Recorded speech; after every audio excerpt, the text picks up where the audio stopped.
Raise a glass and sing along. So raise your glass, your home's where you belong. Feel the love, my brother, sing along. Celebrating, drinking all night long. Feel the earth moving.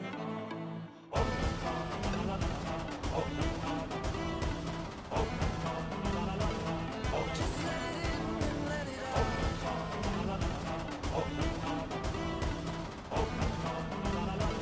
Into a new world.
Raise a glass and oh, night is gone and so there's a light that leads into a world, a place to be unknown, discovered by my own.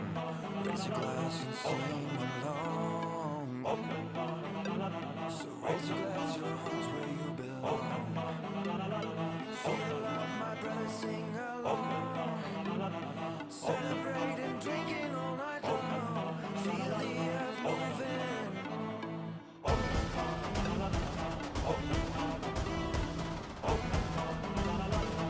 Just let it in and let it out.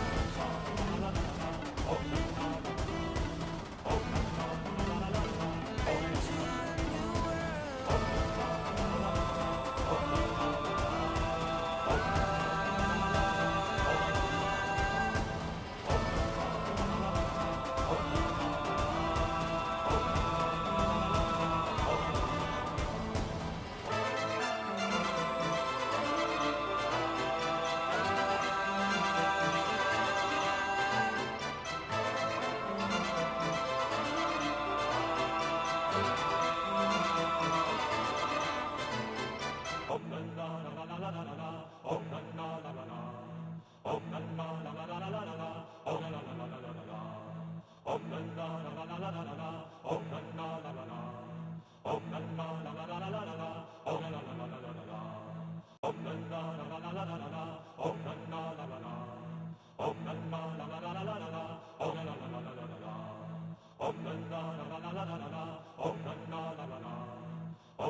raise your glass and sing along.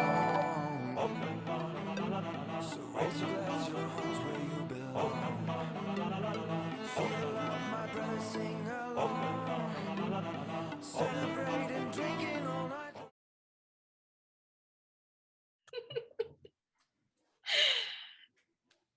And we're live. Hello, friends. Welcome to Critical Drinking, our inaugural, well, technically not our inaugural, but last week was kind of a practice. The first of our 5th edition campaign here at Critical Drinking. A couple of house rules to start. Yes, we are playing 5th edition with drinking rules. But so as not to be an arsehole that peer pressures people and to adhere to Twitch guidelines and generally being good people, we are not going to encourage you to drink. That being said, if at any point in time you see us lifting a beverage to our lips and you go, oh, that has inspired some thirst in me, and you choose to drink at the same time as us, that would be okay. But we're not encouraging you to drink along with us. I hope you are all doing well and are sitting comfortably. I suppose we should go ahead and introduce our players, and we will start with, you'll have a D4 number. We will start with Miss Emily.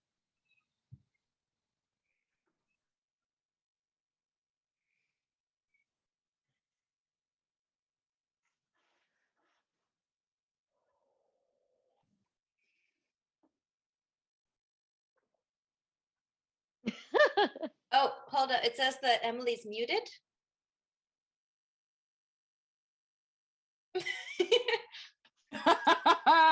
Tragic.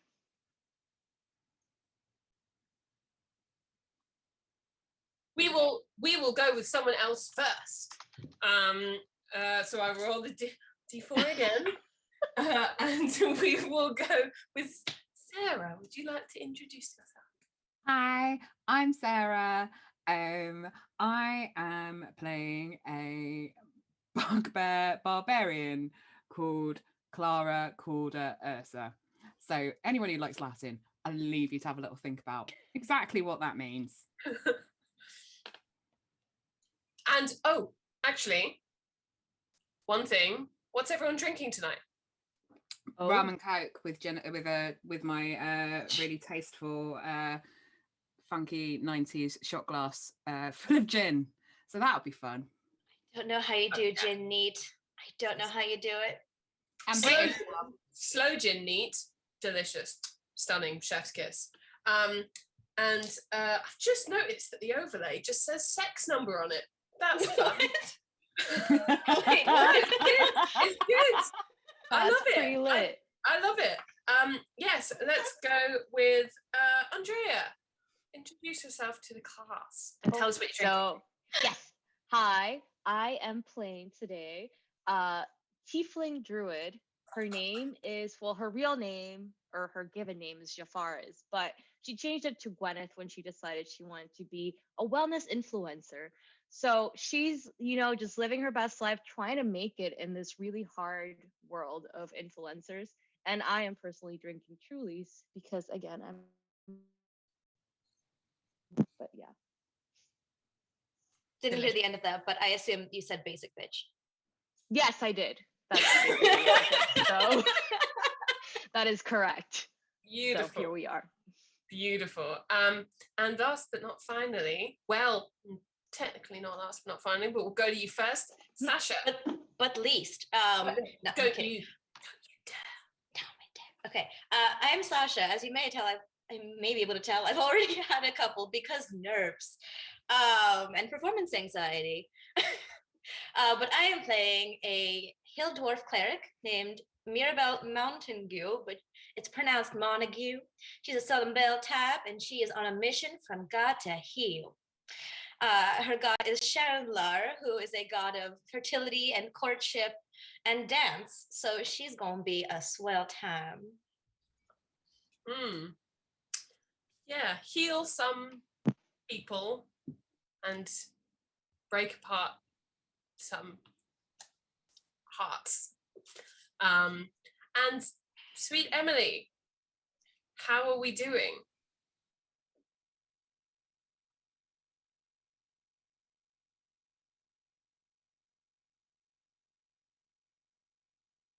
Yes, sweet. Noted. Sweet friends, we are going to go to a brief intermission because technical difficulties. You fucking know how it goes. This is our first stream. Get off our backs. We're trying our best. We will be back imminently when all of the cast can be heard. Yeah, see you in a bit. Bye.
Okay, can everyone hear me? Can I be heard on the stream?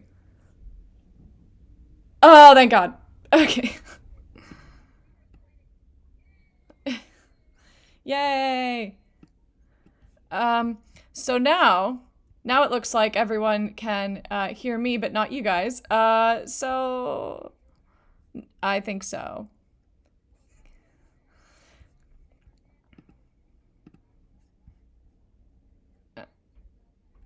Yeah. Oh dear Lord. Hold on.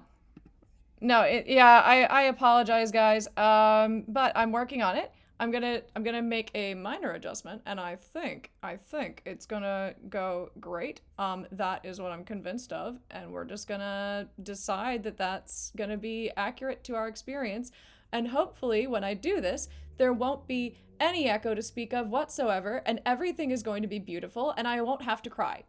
Okay, no echo? No echo? Can we hear everyone? And there's no echo. Can we hear us? How do we sound? How do we sound? Hello. Sonorous? Beautiful? Hen's Hello. mom is here. Oh, yay! Hi, Mama! Okay, but we're good. Hen's mom, you are just in time. Yay!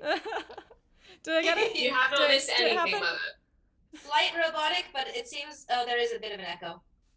Yes. Echo. Yep. Echo. I mean, Okay, So, okay, killer okay, bits. okay, okay, okay, okay, Okay. Is it okay? It's Is it? not. It's totally not. Okay. Gonna change the fucking source. Oh, I'm sorry. Are we allowed to say swears on this? Yes. fuck Fucking yes. Come on. Oh yeah. If I can't swear, I don't have a character. Yeah, I was gonna say like I quit if I can't. I'm done. Immediately, I'm like out. Can you imagine? Just like, yeah, I'm really sorry. Two of your players are immediately like gone. Just bye. Well, I your can't. DM will also be struggling, It's- so just have fun doing a two-person just back and forth scene. I genuinely struggle not swearing at work, and so I just stopped trying, let alone anywhere yeah. else. Yeah. I used to introduce So, myself. yeah. to people at work. Yeah. I concur, Mama. Fuck yeah. I love that. I was about to point that out. Thank you. My mother is the one who taught me how to swear so well, so Aw, Yeah. all that's credit to her. Also, my Thanks, favorite Mom. bit of knowledge about your mum is her like intimate and detailed knowledge of posting stuff. Oh And yes, the cost of posting stuff. Like, thank you so much, Hans Mum, because there are things that we couldn't have done for questing time in the last few months if it wasn't for your like very detailed instructions. So yeah, her Okay. encyclopedic knowledge of the British postal system is incredible. I Absolutely propose incredible. a threefold toast Cheers. to Mhm. Hen's mom and her posting knowledge, yes. to Emily and her tech wizardry, Yes. to questing time for bringing us all together. Yeah. Amen. Right. So let us continue with actually the last introduction. We shall go over to Miss Emily. Hi, y'all. Sorry that I'm so echoey. I'm working on it. I'm Hildegard, or Hildy Nelson. She is a Goliath warlock. She's pretty Minnesotan, up. And so we were talking about, responsibility and how drinking is optional. And I am drinking sparkling water because I am the designated driver of the session. Aw. Ah. Do not worry, we will get her to shotgun it by the end of the session. Absolutely. Um, Totally true. If we haven't made, so my mission today is try and make it so that Hildy regularly burps for at least the last third of the session. Yes. If that doesn't happen, I personally, as a player, will have failed in my mission. Okay, I think that is good. Everyone needs to have that one thing that is driving them forward towards greatness, and I think that is a good thing for you to choose. I am Han. I'm your DM tonight. Sasha said this is only her second session as a player, and this is only my second time DMing ever. So we're gonna see how that goes. I know there's at least one person in the audience who's gonna say, "Don't stop putting yourself down." I'm not. I'm just making you guys aware. Also, I'm drinking 85p canned gin and tonics from Lidl. So this also may affect my ability to run a coherent stream. But we shall see. No, Tom, we've already established that we don't want people to be able to chug an entire thing of sparkling water without burping. We want this to be a burp-heavy stream. Then we get into arguments about how rating those burps. Yeah, exactly. Uh, Exactly. Right, is everyone ready? Are the drinking rules up? Fucking Yes.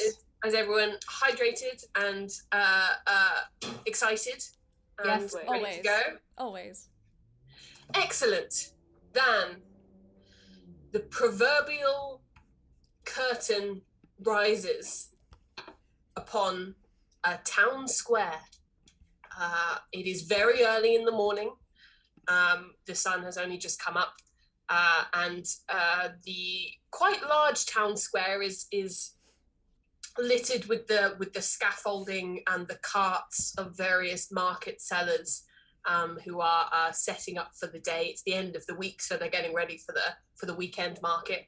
And it's not busy. There's only a few people there. You've got the quiet hum of shops beginning to open and people chattering quietly. And the sun is just beginning to peek over the top of the buildings, and the starting to evaporate the dew of the morning. It's summertime, so the mists of morning are kind of rising off the cobblestones. It's all very peaceful and very pretty, tranquil. A piece of this morning is somewhat disturbed by the quite monstrous vehicle that has parked up on the curb next to the fountain in the center of this square. And it is, for want of a better word, a stretch carriage. Do you imagine a regular carriage? You cut the bud off and you stick another carriage on, and then you cut the bud off that one and you stick another carriage on the back of that. That's what you're seeing. It is adorned with what can only be described as too much of the color pink, and a very large banner hanging on the side that says Bridget's Hen Do. Hanging out around the carriage, because most of the market sellers are keeping it a very wide berth of this very strange vehicle, is a few figures. There is a young half-elf woman sort of pacing up and down quite animatedly, talking to a human woman sat in the back of the carriage, on the step, just at the back of the carriage, which is, as Super Users just pointed out, underlit, with sort of pulsing it kind of shifts through the rainbow of colors underneath this whole wagon. There is a small gnome man sat atop the wagon holding onto the reins, kind of reading a book, and then there was a very stern looking high elf woman, kind of not looking one to be part of this event that is happening in the center of the town. And as the sun begins to rise higher, we hear the noise of what we would know as a small piece of hand luggage rolling along cobbled stones. As we look down one of the side streets that lead onto the square, and we see a large bugbear rolling along with a small suitcase filled with God knows what. Sarah, what do we see as Clara walks down this road? Yeah, so it is a large bugbear in every way, shape, and form. She's pretty much broad as she is tall, and she is unusually for a bugbear. She's blue. Very, very blue, so blue that it's kind of like a little storm cloud walking towards the square, I would suggest. On her stomach there is an area that is not blue, which has the tattoo of a smiley face on it, and in the middle of the smiley face is a large gem, which glints as it catches the morning light in what Clara would describe as an alarming pink way, sending off little rainbows, which she tuts and sighs as she walks into the square. She is indeed wheeling a trolley suitcase, which is metal clad, and it has one of those bits at the top, which you get a sense that it folds out and little trays will appear when she does so. And the reason it's like this is because she is getting ready to do the makeup for the wedding, which is going to come after the Hen Do. And as you can tell from the amount of swearing under her breath, she is not chuffed to be here. she is not, I think it's safe to say, she's not a hen party kind of girl. To the point where as she steps out of the shadows and into the sunlight and looks up and sees the carriage, she just goes, oh, fuck me, it's pink. As you do that, Bridget hears that and turns around. Well, I say Bridget. Don't know her name's Bridget. Have I said her name's Bridget? Oh yeah, because it says her name on the carriage. Yeah, the young half elf woman turns around and gives you a sort of sheepish wave as if to say, "We're over here," and kind of beckons you forward, trying to get your attention. Yeah. So Clara does that thing, where people sort of straighten themselves up because their desperate urge is just to like collapse in a heap on the floor.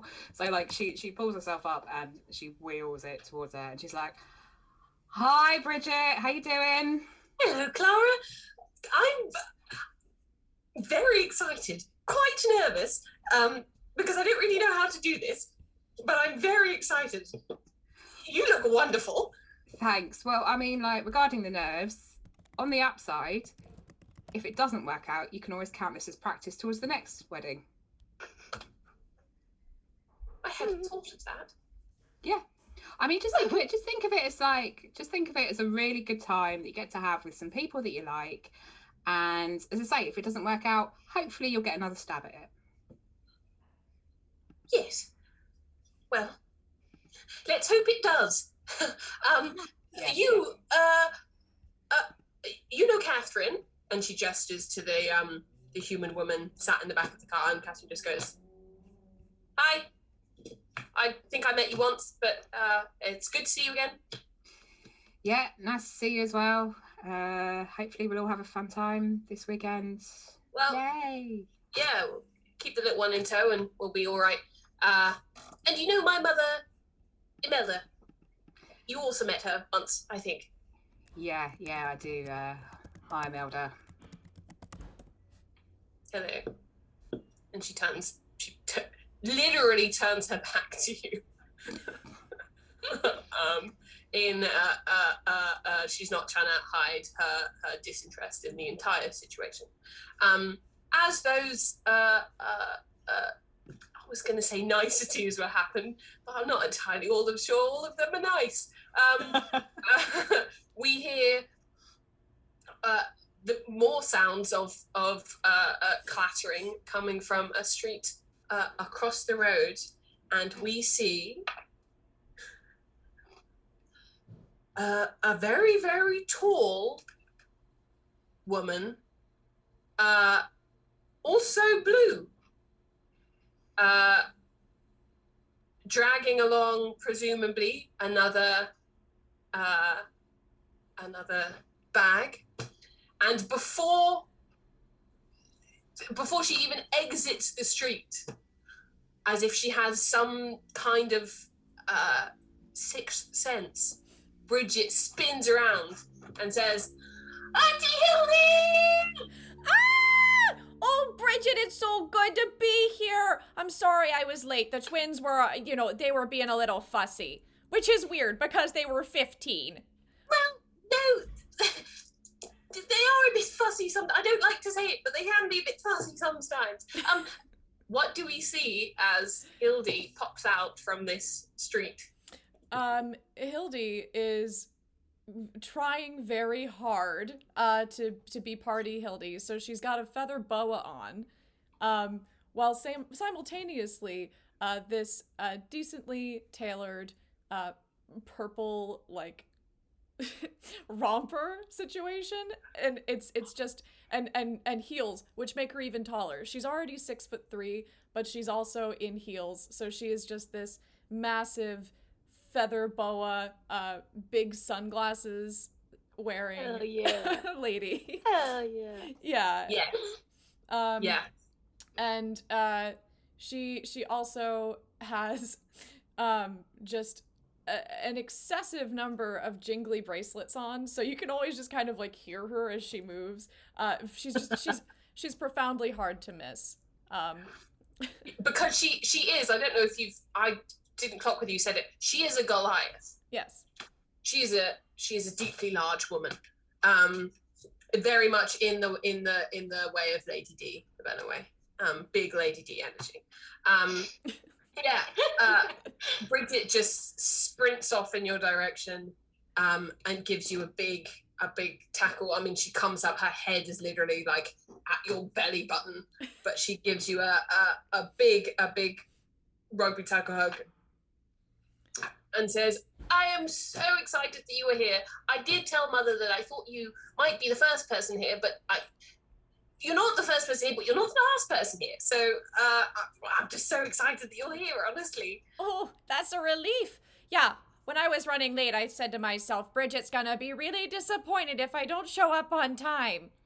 No, honestly, it is just nice that people are actually coming to this. I don't, even if you turn up 3 hours late, I don't mind as long as you're here. And you are here, so... Oh, of course! This isn't another version of your 14th birthday. We're gonna have everyone here. Well, hopefully, slightly more people than came to that one, which I think that's doable. Come and meet everyone else. I don't know if you, you know everyone else here. Oh, you don't know Clara though. This is Clara. Hi. What happened? Just so I know, what happened at her 14th birthday? 2 people came. Oh. So on the upside, you're already doing better than your 14th birthday. Yes. I mean, to be fair, 2 people came, and I did only invite 2 people, but I also only had 2 people to invite. So now I have so many more people to invite, which in itself is a blessing. Yeah, I mean, I'm just the makeup artist for the bridal party, but it's quite unusual for me to be invited on the Hen Do, but it's really nice to be here. I quite liked you, so I thought you might have fun. So thank you for coming. Thank you for inviting me. You're very welcome.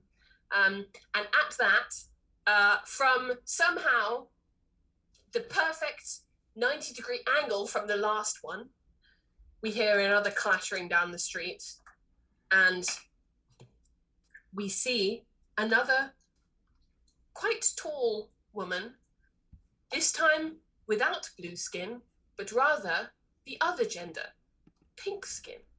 Walking down the road is, well, what do we see? Who do we see? Well, as you know, this is Gwyneth. I am a tiefling. I am pink. So I'm walking down the street. I have this big sun hat on. I have ginormous sunglasses on. And I'm wearing stilettos for some reason. I'm pulling my roller bag, and I'm looking at my my sending stone, just trying to figure out where this thing is. Because somehow the sending stone is able to tell me where I'm going.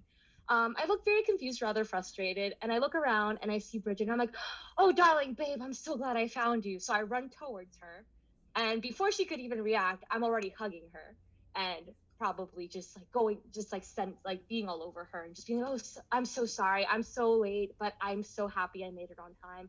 I was so worried I was gonna miss this. I mean, I can't wait for this opportunity to finally go to Waterdeep. I mean, to celebrate you, but also, it's gonna be so good for me. I mean, us to just go to Waterdeep, don't you think?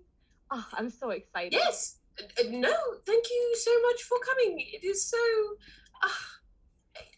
so lovely for you to be here, and I know that your schedule is very busy and you're off gallivanting all over the place, but it is just yes, very kind of you to take some time out and spend it with little old me. And yes, Waterdeep, very exciting. Have you never been before? Oh no, no, Bridgie, you sweet thing. Also, you look adorable today. Good for you. I was like not expecting this, but you're glowing. Also, Oh, yes, I've never been, but I feel like I should be there. So I feel like this is like really working out for, I guess, both of us. You know what I mean? Anyway, it's so freaking wonderful to finally see you looking so good. I'm really impressed. uh, uh, thank you. I think Yeah, of it's a compliment, course. and Hmm. even if it wasn't, I shall take it as one because positivity is a mindset that you choose. So thank you. You look wonderful. Of Um, course, yeah. yes. Uh, do you know the other? I mean, again, you know Catherine. You Hmm. know my mother. Um, Hmm. I don't know if you know the other two, but this is Clara, and my auntie Hildy. Nice to meet ya. Lovely to meet you. I love that color on you. It really just brings out your height. Anyway, where should I put my bag? So I think Davy, and she kind of waves to the gnome sitting on top of the carriage, and he turns around. Davy, did you say that the bags could go on top, or underneath, or in the back? And he says, well, do you need them during the trip? I do. I don't really let my stuff out my sight. That's okay. I'm assuming if we need them during the trip in the back. And he says, yes, put them in the back. Anything you don't Okay. want, put it on the top. And so he makes absolutely no move to assist you doing that. He just goes back to reading his book. I kind of give him a dirty look, but I'm like, it's fine. It's okay. I understand. You don't know who I am. I just grab my bag and just put it there. And I'm like, does anyone have a seatbelt like for bags? Is this just gonna be here or? Okay. I don't know. This doesn't seem safe. I'm just saying, but okay, whatever. There are if you're putting it on the top, there are straps that Okay. sort of can go over and clip on the side. If you're putting it in the back, it will just be in the main compartment with everyone else. So one would assume you could just stack it. Perfect. Yes, thank you there. for pointing that out. Okay. I put my bag in and I kind of like shimmy my way into the carriage or wherever everyone is. Okay, everyone else is still outside, so one would assume you just let yourself into the carriage and just sit down and wait for everyone else to come in, which is honestly beautiful. Because last but not least, directly opposite from where Gwyneth arrived, the final member of the bridal party arrives. Who and what do we see coming down the alleyway? We see a short in stature, aka dwarf-sized cleric walking down in radiant red robes of Sharonlar, carrying a bag. And even though she is by far the shortest member of the party, she does not know that and will not acknowledge that. She has curly hair and her chin held high, and she is just bursting with energy. She is so excited to come down. And as she approaches, going, Bridget, darling, I'm so excited for you. I don't know why I've gone British. I've gone British by accident instead of going Southern. My accent is very posh and it's very addicting. Very infectious. Very much. It's catching. I've lost my voice before I've even started. It's okay, darling. We can workshop it together. Perfect. Shit. Bridget, you're looking a peach, darling. Oh. I am just so excited for you. Love just becomes you. You are radiant. Thank you. Well, you have done a lot to set me on that path of love, so I appreciate it. And she kind of, as she says that, she glances towards her mother in a sort of like, I kind of feel like I shouldn't have said that out loud, but I did. I'm so glad that you're here, and you look fabulous as always. Do you have any luggage that you want to put on top or underneath or within? I think it's take your pick. Oh yes, I've got this. I'm instantly mimicking your accent. I may just try that. She can be posh if she wants to. I got this bag. Claire, darling, be a doll. You know I can't reach that height. And you've got that strength. How are you, by the way? I'm fine, Oh, yes. thank you. I forgot you two knew each other. Well, you kind of all know each other, I suppose.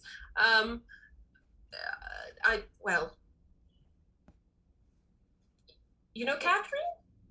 And my mother. Catherine. I feel like I need to introduce you to them regardless. It feels rude otherwise, you know? Catherine, I've heard so much about you. And me, you. Maybe a little bit too much, but I'm sure you're, yeah, I think you're going to have fun. Well, no, I think we're going to have fun with you. Not that sounded bad. I think we're going to have fun with you in your company. Oh, darling, I always have fun. Don't you worry about that. Yeah, I think that's what I was getting at. Should we, she takes out a timepiece and checks it and goes, we should probably, it's a bit of a trek to Waterdeep. Bridget, darling, should we head off? She says, yes, I think that would be marvelous. Mother, should we go? And mother just turns around and goes, yes, I suppose so. And they all begin to file into the carriage. Do you follow them? Clara picks up the bag that she's been told to pick up and rather resentfully throws it on top of first roll of the game, make me you can either do a make me an athletics check. Oh yeah. Fine. 15. 15. All right, yeah. It lands up there with quite an amount of force, but it does seem to land up there safely and sturdily. And you're able to throw the straps over and tighten and pull it. And get into the carriage. Somehow the interior of this carriage is more gaudy than the exterior of this carriage. There are no lights. The windows are blacked out, apart from just strips and rows of the same neon lights that were on the undercarriage, just outlining every single thing. And all of the chairs, all of the outlines of the windows, everything is just covered in these neon lights that are gently like pulsing and flashing around the entire carriage. There is one single good luck carriage, because everyone knows that it's good luck to take a cabbage on your Hen Do to provide good luck for a good hearty marriage ahead. And now I know, I've said that out loud, I'm gonna have to take a cabbage on my Hen Do, because otherwise I'm gonna feel like I've jinxed myself. The seats are pink fur and also velvet.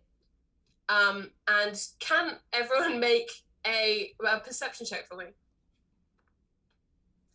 Fuck. I will take hashtag good luck cabbage as a rolling hashtag for this game. Thank you. Can the good luck cabbage give me advantage? Because you've asked for it, yes. Oh fuck! That made it worse. Okay, yeah, I've got 6. What's everyone else got? I got a 4. Oh my gosh. Not to be that person. Yes, darling. What do you roll for perception? I don't see it on the D&D Beyond sheet. Perception is one of your skills. It is about 2/3 of the way down in the middle of skills. It's a wisdom skill. So it's not one of the biggest ones at the top. It's one of the ones. Do you see? Press the little plus whatever. 13. 13. 16. I have a +3. Beautiful and stunning. And I got a 19. For all those who are watching who are familiar with questing time, I'm playing this very much Richard Soames style. In which the character sheet is never read.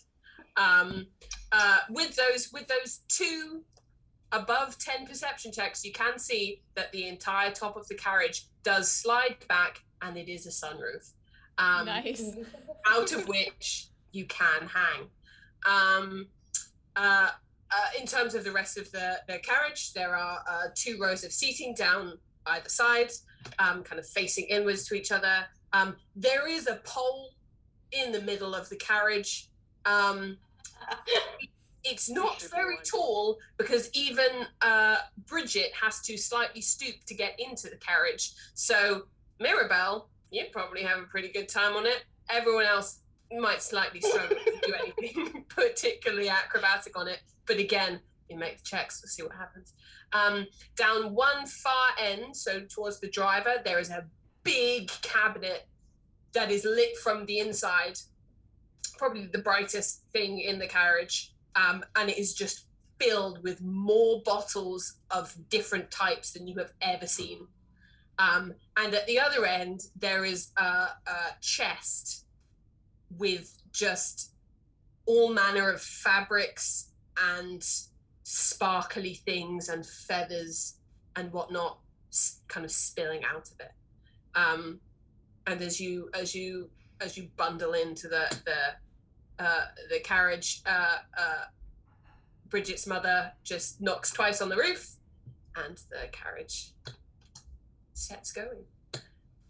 Clara heads straight to the beer fridge, or straight to the fridge, opens it, and just like grabs 2 bottles, and with her teeth just pulls them out and like just starts downing them. Well, before you do that, I'm going to need you to roll me 2 d20s, please. Oh, good. 5 and 9. 5 and 9, right. So what I'm going to do is I'm going to tell you the 2 bottles that you have chosen.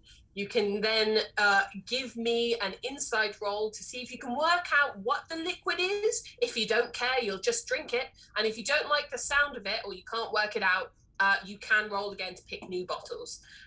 So you rolled a 5 and a 9. Yep. Right, so one of the bottles is sort of very...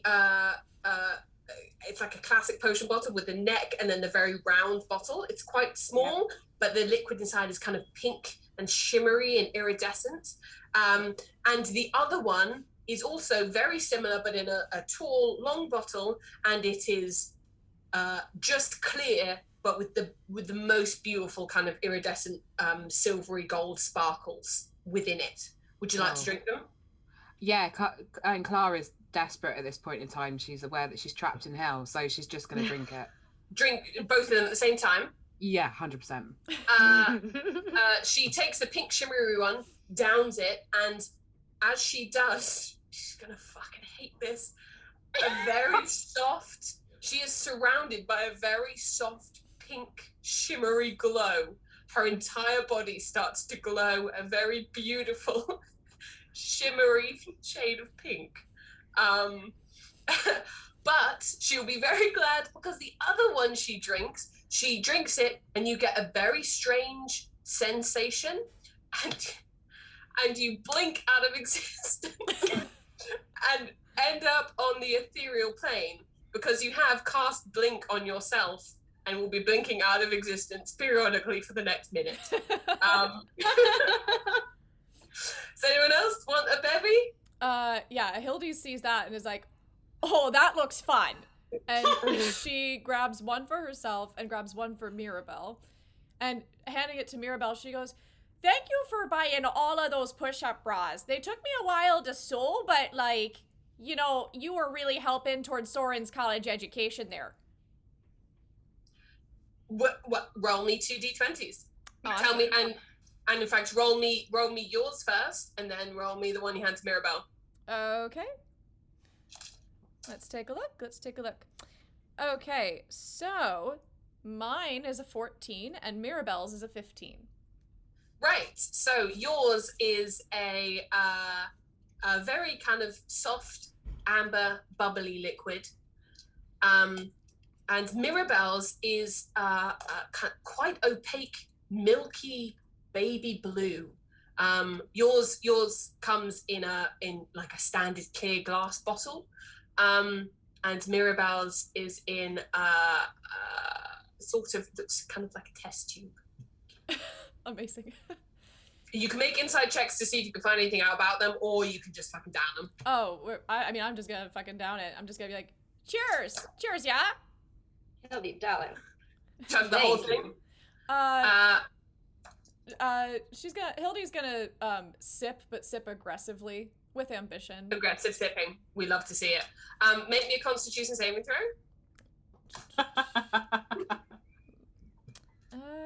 Sorry, I'm in the app. It's taking me a second. I'm on it. Constitution saving throw. 5.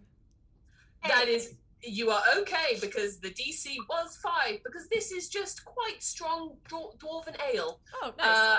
So you drink it and you feel you feel quite bubbly. You just feel nice. You just feel, that soft buzz that a really good, nice, strong ale gives you. That's what you get. Mirabelle, you just fucking necking it as well? Big Daddy always said, accept whatever you're given. Don't want to be a rude guest. Woo, this is gonna be a fun campaign. You do it. Do you say that after you've necked it? Right before, and I neck it. You neck it. Do you say anything afterwards? It tastes sort of, it's a little bit minty, sort of like, it tastes the sensation of when you drink milk after brushing your teeth. Ew. Like gross. But not Well, exactly. it's not the worst thing I tasted. As you say that, a stream of tiny little bubbles come out of your mouth and pop. And every time you talk, Oh my. a stream of, you can't taste the bubbles, they don't taste like bubble mixture, but just as you speak they just come and they just, and Bridget's sitting there like, oh, it's amazing. This isn't very ladylike. Oh no, darling, it looks beautiful. Is there any of that one left? Oh, let me go take a look. So Hildy's gonna go over and try to find another one of those test tubes for her. Okay, roll an investigation check, and then if you want to just bring her back a drink, roll again. Roll another d20 to just bring her back another. I got a 16 on investigation.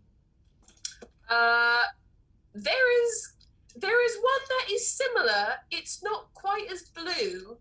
In fact, it's not really blue at all, but it does look quite similar.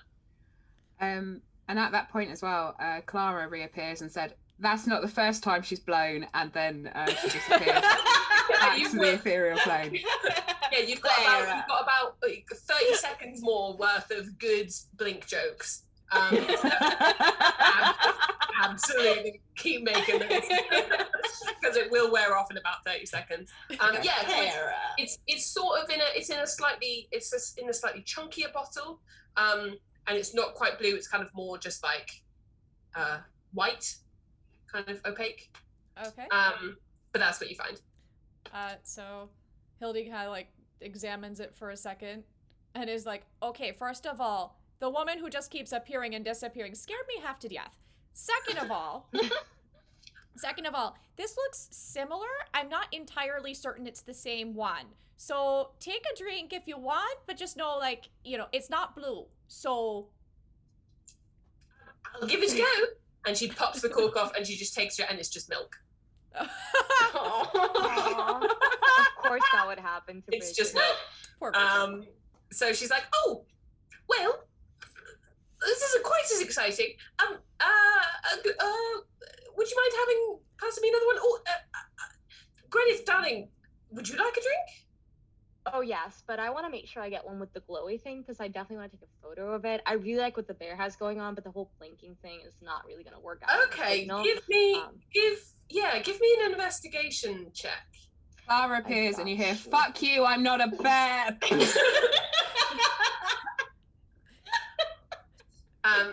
Well, I got a 24. Okay. I'm very good at this.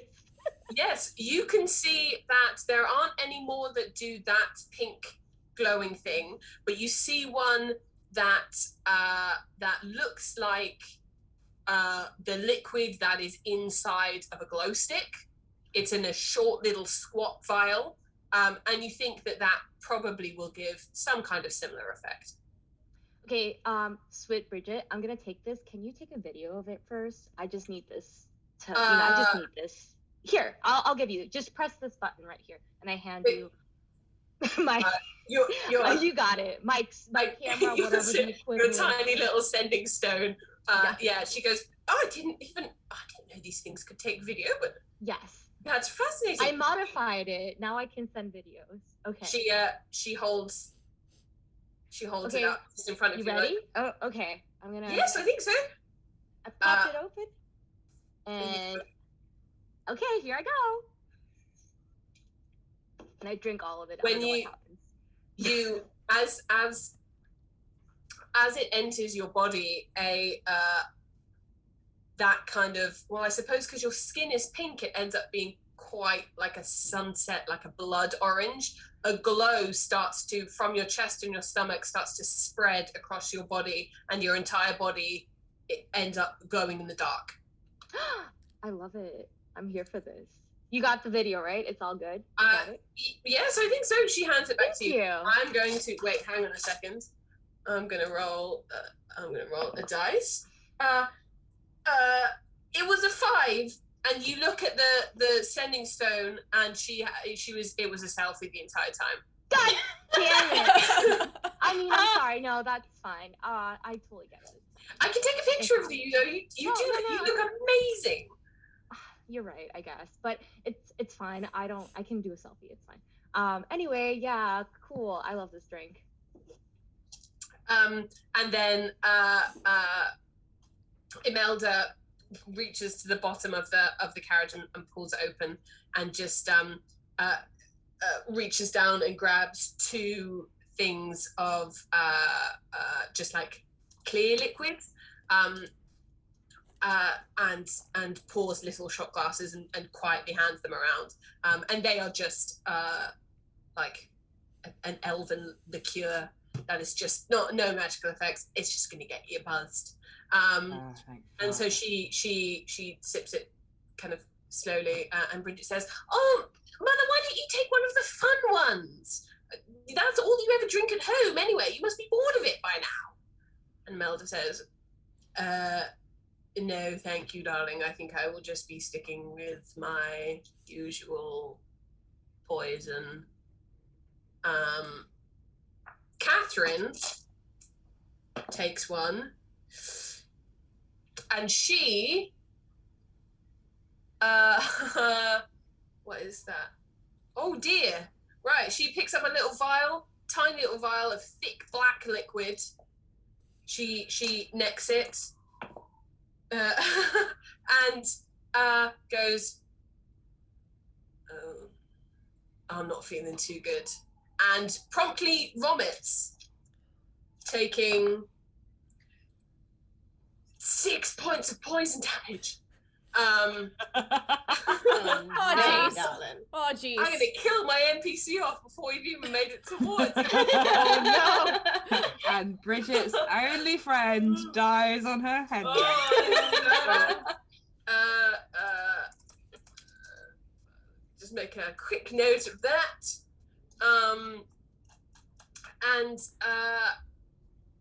And amazingly, there must be you. In fact, make an insight check for me. Everyone? Yeah, Everyone? anyone who's interested about a thing. Okay. 17. 16. 17. Right, enough of you see that once, even though it's dark, when she vomits, it hits the ground, or at least it appears to, because just before it hits the ground, it immediately sort of evaporates, as if this carriage was designed to be heavily vomited in and not take too much damage to itself. Clara turns back to the beer fridge and begins desperately looking for something that looks like normal beer. Looks like no. Okay. Yeah. Roll me an investigation check. Investigation is not a thing, but what's that? 18. Okay, yeah, you can find another bottle of the dwarven ale. Excellent. Is there more than one? There are, yeah, because it's ale. Yeah, there are kind of 4 or 5 bottles of the stuff left in one corner of the fridge. Yeah, Clara scoops all of them. all of them. Wonderful. How many? Okay, let me know once she's drunk. 3 of them. Yeah, she's gonna hold on to them, and she's just like gonna start working her way through them. Excellent. As you do that, Bridget leans forward and grabs. Hilariously, she just rolled. I'm going to go for it. She grabs another bottle without really looking. She's kind of having a conversation with Catherine. She grabs another bottle, pops the top off, takes a sip, and it's just milk again. Because she managed to roll milk again. So this girl's just drinking milk tonight. Slightly disappointed in that. She turns around and kind of half crouches, crawls over to the other end and flips open this trunk and says, "Who wants a fancy dress costume?" Oh, I do. I Anyone would like who to wants see to, the options first. well, anyone, you can either come and have a route around if you're looking for something specific, or roll a d20 and Bridget's just gonna fucking throw you something. Mirabelle just turns to Clara and Clara, are you sure you don't want anything? I mean, we could do with some color on you. Oh, I'm sorry, I'm already glowing pink. There is absolutely no fucking way you were getting me in a feather boa. I'm just roll me an Arcana check for me, Clara. 16. Okay, this is gonna wear off in an hour. Yes. So you don't have to live that long with it. What has anyone rolled for a fancy dress costume? I did. I rolled a 1. A 1. Okay. Bridget kind of has a rustle around and pulls out something and goes, interesting. Oh, Lord. Well, you might actually find these quite fun. And she hands you a pair of what appear to be enchanted dealy boppers. You know, dealy boppers with the things on the top.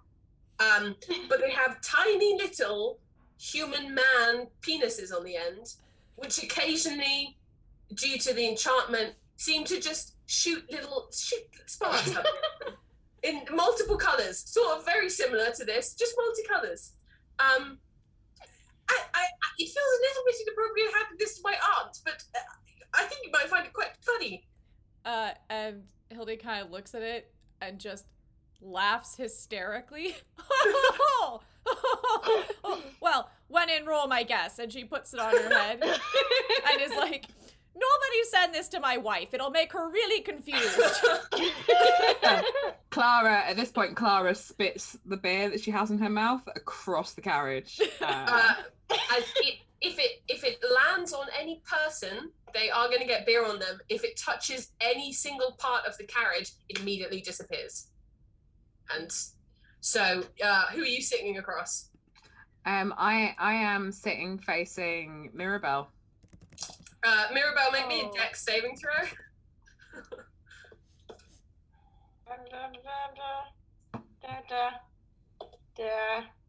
I know this thing. 13. Yeah, it's not too bad. You get a little bit on the bottom of your skirts. Lara.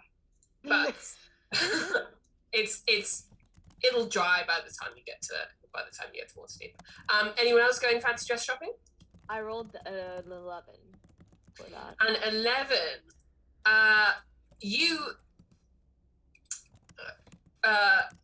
Bridget goes, oh my gosh, I'm a little bit jealous because I kind of want to wear these, but actually looking at them, I think they're going to just look so wonderful on you. And she pulls around and pulls out a pair of very, very realistic, beautiful butterfly wings. Oh, yeah. And hands them to you and says, they are like a monarch butterflies. They're the orange ones, aren't they? A monarch, yeah. Yeah. They look like that, and she goes, "These are going to look absolutely fabulous with your currently orange glowing skin." You're absolutely right. Wow, thank you. I put them on and I'm definitely like checking them out and also like using a mirror to kind of like check them out. Like, okay, good. They look good. They do look nice with my like color that I have right now. So that's great. So I'm gonna be checking myself out for a while, guys. Excellent, You know. excellent. I have rolled a 6. You have rolled a 6. Oh, this feels mean. Oh no.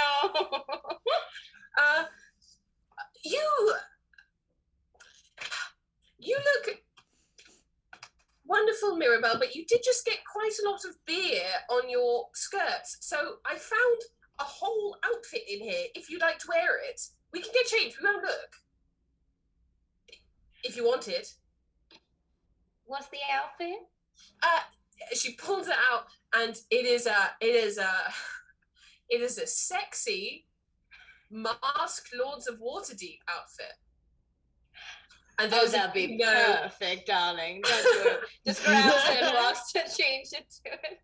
So it is like a full black cloak, very cinched at the waist, with one very, very, very high thigh slit that goes almost up to like the crease in your leg. I own just one just like this. I almost brought it with me. I mean, I'd just be grateful, Bridget, that this is actually more than she wears on a normal daily basis. So, yes,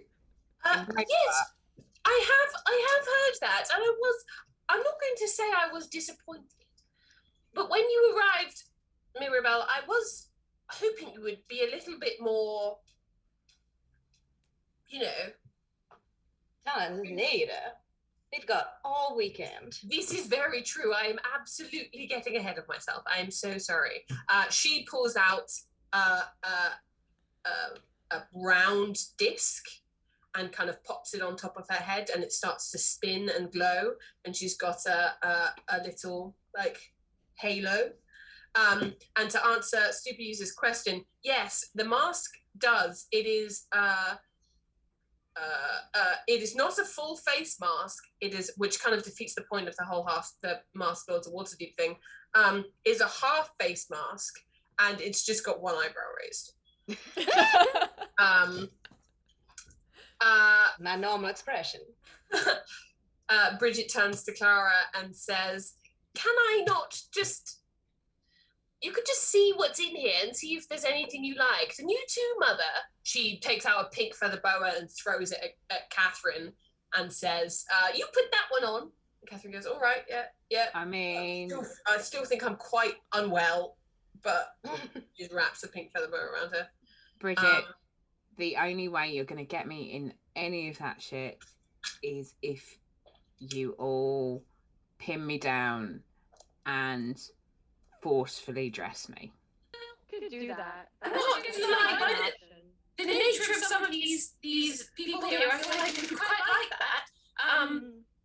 Roll me D20. Fuck! A 3. Yeah.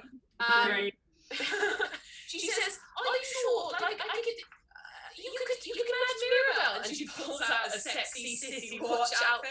"Look, you and Mirabelle can be matching. Are you sure?" Fuck. Okay, look, if you leave me alone, I will put on the fucking outfit. The driver is going to stay with us the whole weekend, so I think we can probably take them back with us to the hotel, and we can put them on there and wear them out tonight, if you like that. Oh, fuck it. So with that, much to everyone's horror, Clara just like stripped completely naked. She's not wearing a lot anyway because she's a bugbear, so she's mainly covered in fur. And she's got effectively what is a kind of small t-shirt, I suppose, crop t-shirt, and a pair of shorts on. She just whips them all off and puts on the fucking outfit. And she's like, "There, are you happy now?" Very much so. You look wonderful, darling. Mother, are you going to try something on? And my mother just kind of stares at her, and Bridget pulls out. Poetic. She pulls out. She goes, Mother, you and I could be matching too. And she pulls out a pair of devil horns, and goes to hand them to her mother, and then looks over at Gwyneth and goes, "Oh no, is this really offensive? I never thought. Is someone wearing devil horns cultural appropriation of tieflings?" I mean, I don't care, but some people might care. But, some people aren't as cool as me about these things. I don't know. Okay, I'm sure it'll be fine. Then she kind of thrusts it towards her mother, who kind of looks at them and kind of does a half, like, chuckle to herself, and then puts them on. And you continue down the road. Those suit you so well. Lara finishes being number 2. Excellent news. Imelda looks back at you and goes, I feel like you're not being entirely truthful with me there, Mirabelle, but I'm going to choose to ignore that comment. I would never. I'm only in earnest. They look wonderful on you. Very natural. Wow. Bridget, noticing this kind of tension, goes, shall we play a drinking game? Yes. That sounds like a great idea. Yeah, that sounds really fun. I can't wait. I'll be honest, I don't really know any. We could play. I've kind of never have I ever. How do you play never have I ever? Okay, Well, so I mean, it's really easy. Basically, one of you says things that you've done, Yes. as if you haven't done it, and then everyone who hasn't actually done it has to drink. So, for example, never have I ever pierced any part of my own anatomy. So you have in fact done that. I mean, you can literally see most of my anatomy, and most of it is pierced, so you know that I have done it. Can you see how this is working? Yes, I think so. I will try. So I say something that isn't true. You say something that is true for you, and Okay. everyone goes, ha ha ha ha ha, they have done that. And then if you haven't done that, then you drink. Never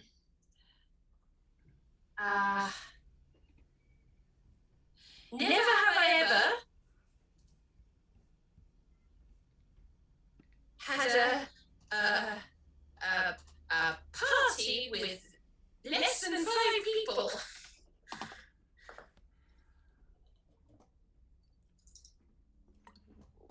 What? Wait, are we talking about parties that if we've had them, should we drink? Or I'm confused now. Oh, see, I don't know either. Oh, sweetie Bridgie, I'm not asking you. I'm asking the bear. I mean, Clara. Oh. Whatever. I mean, sorry, I'm a bugbear. Can you stop calling me a bear? Sorry. Not okay. Specifically in all things. Yes. Right. Never have I ever. You say something you've done, because everyone's like, ha ha ha ha ha. They're saying they haven't done something, and I know they have. Right? And then, if you haven't done it, that's when you drink. Right? Okay. So, never have I ever. Like, I have never been to a party with less than 5 people, because, let's be honest, if I'm a few beers down at this point, that's a little bit tragic. No offense, Bridget, but, like, look, you shut up, right? I had enough of it. I had enough of it when I was living with you. And you noticed that Clara is at least 3 beers down on top of whatever else she has. Can you make me a constitution saving throw? Oh, wow, this dice really hates me. Really hates me. 11? You're fucking lucky. You are feeling buzzed and pretty heavy in the head. But you are so far still able to form a coherent sentence. Does anyone else have a never have I ever? I nominate Mirabelle. Come on, mate. Because I bet there's just so much to choose from. Let's be honest. Lord.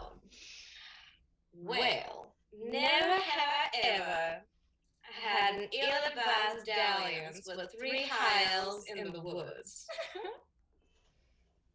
Okay. Oh, So do we drink if we've done that, or if we haven't done that? If you This is haven't. very... If you have, fuck's sake, you drink if you haven't done it. Okay.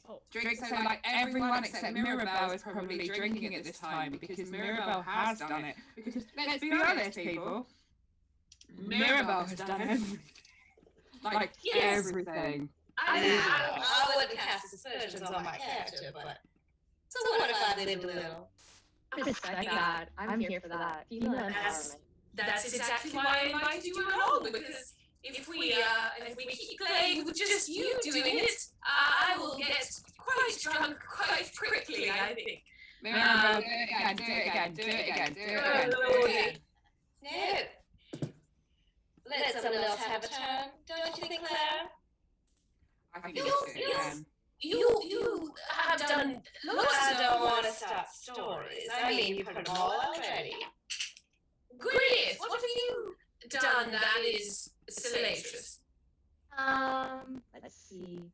Never have I ever been followed back on a social media platform by a C-star or C-list star. I have done that, or they have followed me. I won't say who, but it's fine. I'm sure everyone can guess if they check my handles. It's fine. I have a So yeah, I don't know. I don't have social media.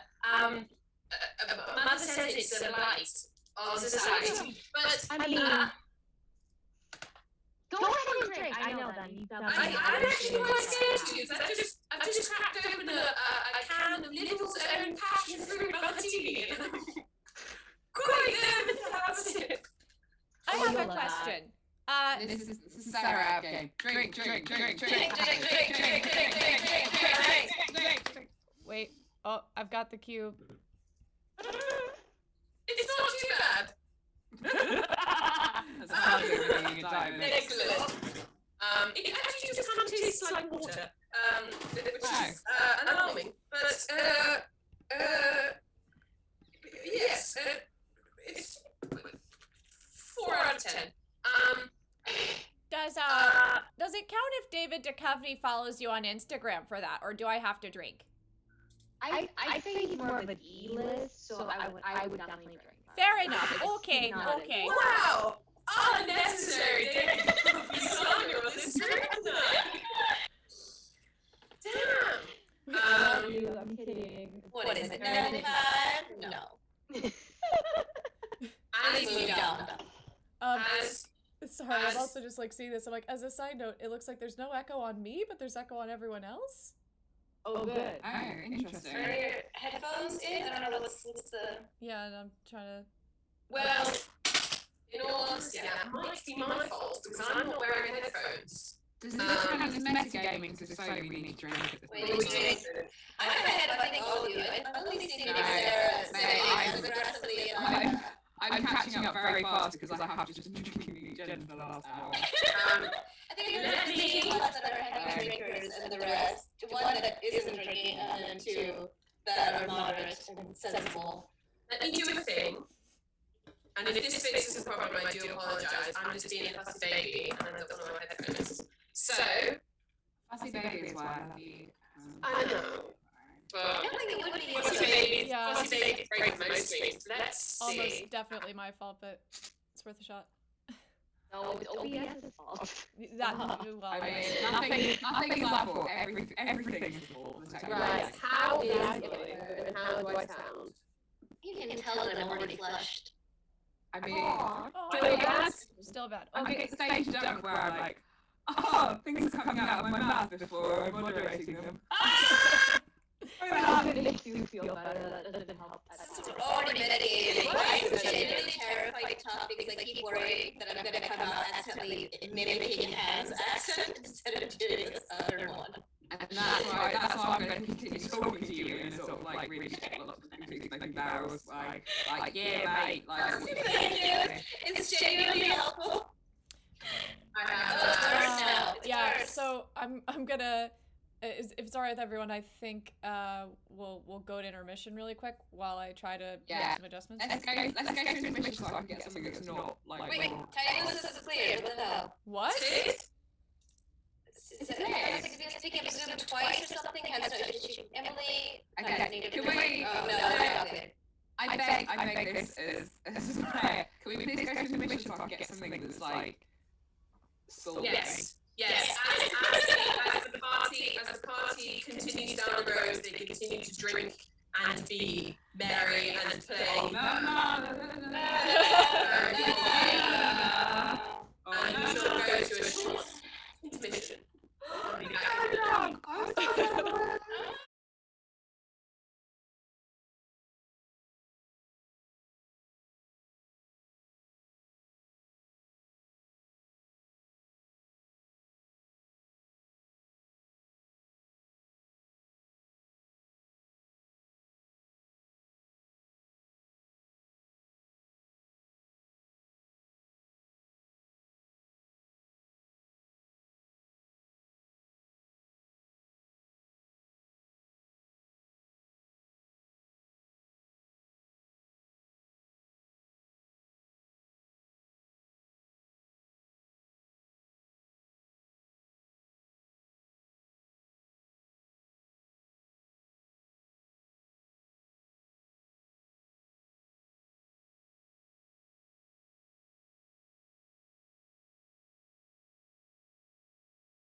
Hey all, sorry that was I'm loud. fine. I lowered the volume on that. And hopefully we are not, as echoey as before.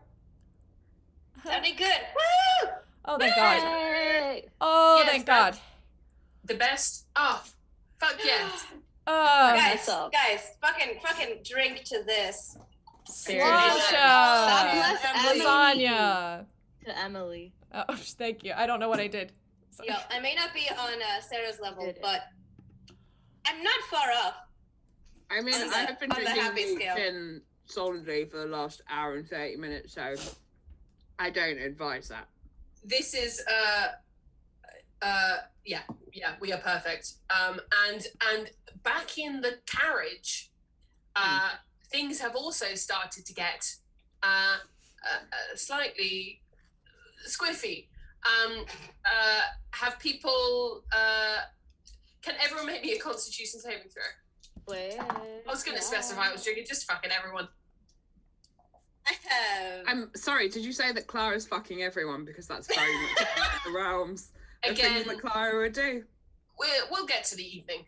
Okay, that's fine. Ooh. Yeah. I Good got- advances. I got a nat 20, and with my modifier, it's 22. It definitely heard muff plier. Everyone chill.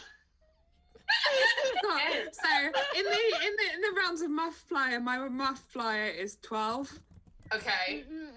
Yeah, again, still good. So we've got 20, we've got 12. I got this many. With your modifier? Oh dear. Yes. Yes. You With the are muff flyer. With the muff.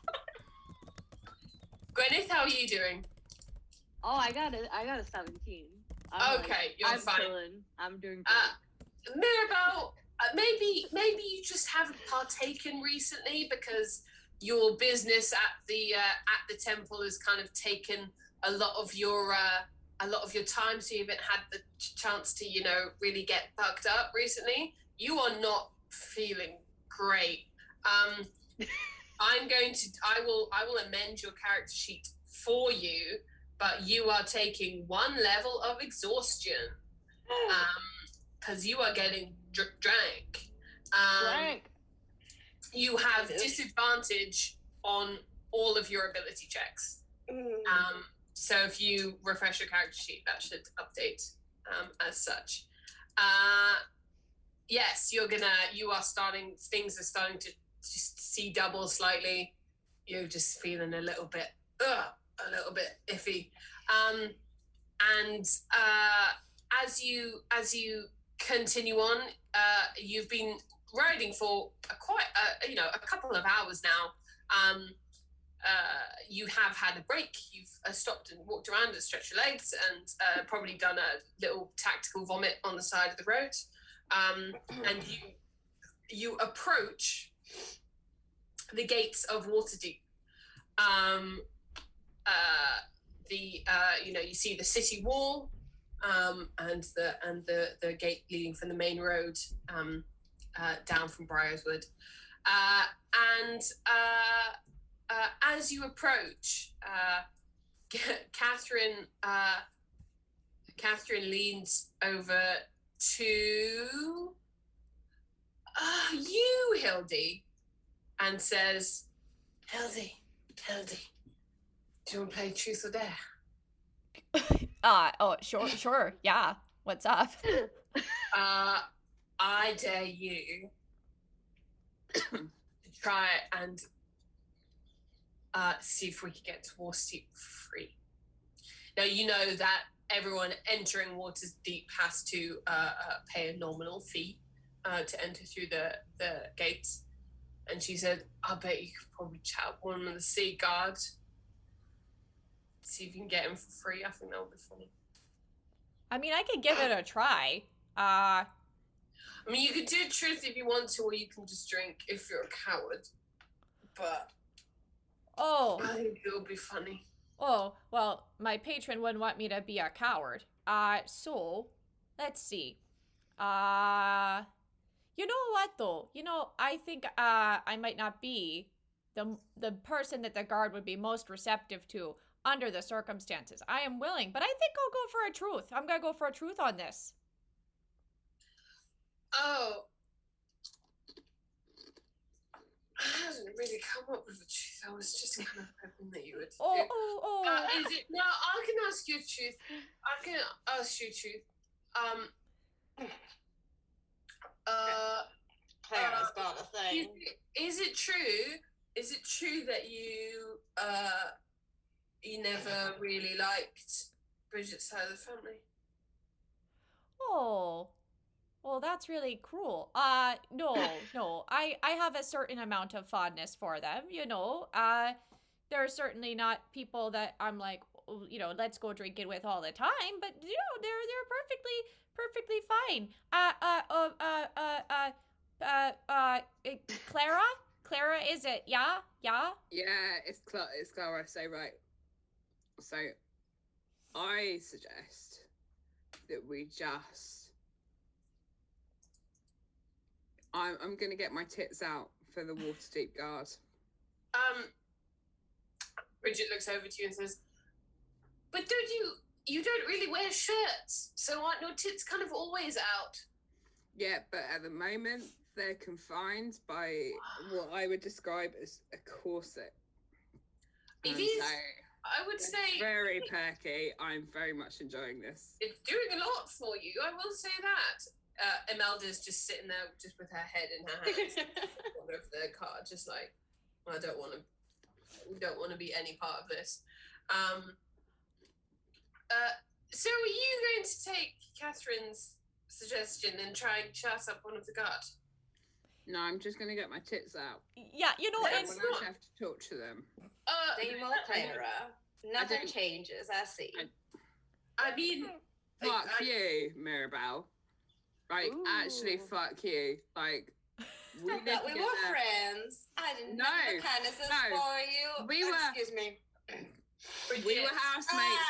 It was a nightmare, and I don't want to talk about it again. But I will, like, if it gets us through Waterdeep and it gets us through quickly, I will get my furry breasts out. Okay. Oh my. You can hear you're standing in the queue on the road, and Davy from the top spins around and kind of looks through the sunroof and says, "We won't be that long. You really don't have to get your tits out, your breasts out. If you, it's not going to get us through any quicker. We have to sit in the queue regardless. So, if you would prefer, you can keep your breasts covered." I say, if she wants to do it, let her do it. No, if Mirabelle wants me to do it, I'm absolutely fucking not doing it. Don't be a coward. Mirabelle pulls everything out of the chest and just covers herself in like an obscene amount of like so you cover yourself with you got a wizard's hat on there. You've got a big cloak that embroidered on the back says "Have a magical day." You've got a mask that looks like a skull. Yeah. You've got like this inflatable sword and shield that you're somehow using to cover yourself with. And Bridget's kind of just sitting there. Make an insight check. Anybody who wants to make one? Wow. 10.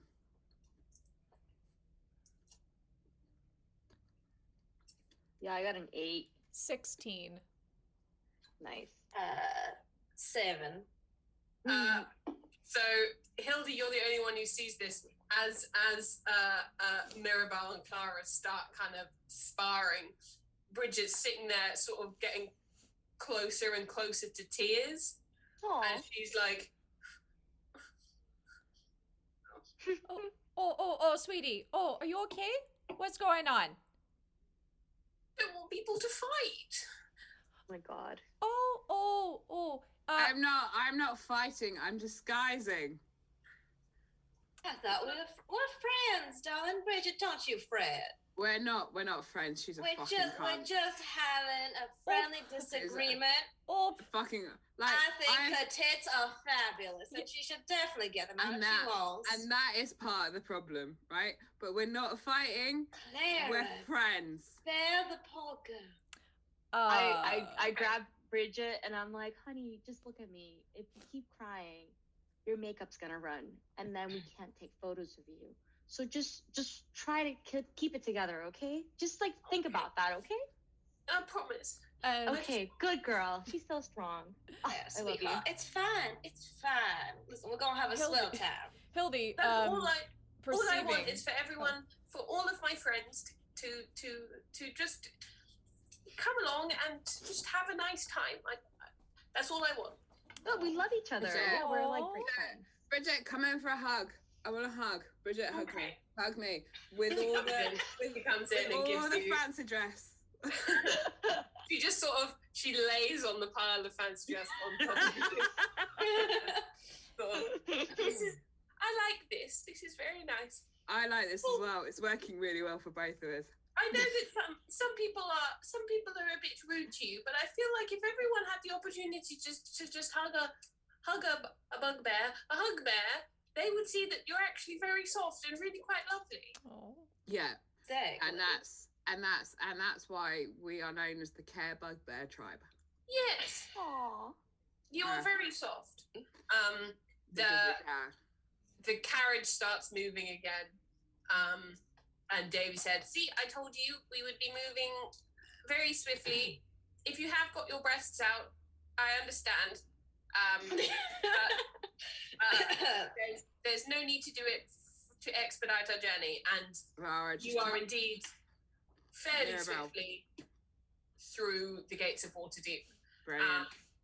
Mirabelle, the, can you just tuck them back in? That would be really nice. If Mirabelle could just hoist them back in, that would be great. Mirabelle hoists them back in. Make Clara is me a terrible make rapist. me a sleight of hand check. Shit. Okay, here it is. 19. Nice. She does it great. Go flush. Adroitly even puts her notice. tits back in. Didn't even notice I got them out. Han! Oh no. If Oh, we're she breaking hands. Bros. Oh no! I'm so right. In the time she's gone, I suggest that we get into Waterdeep. We go to several bars. We have a really nice time. At which point, Tech problem, drink. Bridget is like so drunk, So so drunk that she doesn't notice anything that's happened, and we all get home absolutely safely. Totally fine. Oh, we're just seeing like half of Emily and her last name. Where And did your hand. Yeah, where did Han go? Oh, we're really fun here. Woo. Yeah. I love Andrea has beautiful hands. I'm very much Yes. enjoying. Oh, I just realized that half of Andrea's hands is my hands. Oh, hands. Beautiful hands. I might be. I'm I might be nearly 40, but still fucking beautiful hands. I'm so people. glad Will Davis is very tuned in to see this. So do we know where did Han drop off? Do we know what happened? Oh, Yes, she's coming back. Oh, She's oh. connecting to audio. Oh. Wow. okay. Oh, I am. Okay. Cool. Cool. So Cool. I'm going to switch the thing really quick, but I know we were trying to like be careful about metagaming. I'm just super excited though because I saw that we have hit 69 followers and 69 is the sex number. Nice. Everyone, drink. I'm not dabbing, Han. I'm not. It's okay, I'll dab on my own. I'm I'll back. dab you. I'm back. Andrea is apparently the DM now. Go ahead. I'm working on it. Sorry, my friends. I'm currently running my part of the stream off my phone's 100% expected. data. So we'll see how And that I one won't lie, goes. I am like dabbing seems like a really big. I'll just. I mean, listen. One more drink. I'm gonna get the guitar out. Oh lordy. Anyway, here's Wonderwall. Anyway, here's one. Yeah, I haven't learned it yet, but I can learn on stream. Emily, I'm Right, very this is what concerned this that you haven't channel is. burped yet. Emily hasn't burped yet, and I'm really upset about this, considering like I burped on the last stream, and I feel like Emily should burp on this stream. Okay, well So, I will. Emily, I'll swallow some air. I'll do my best. Have you Right, been burping so, internally? Oh. yes, beautiful. Stunning. As I was saying, I'm back as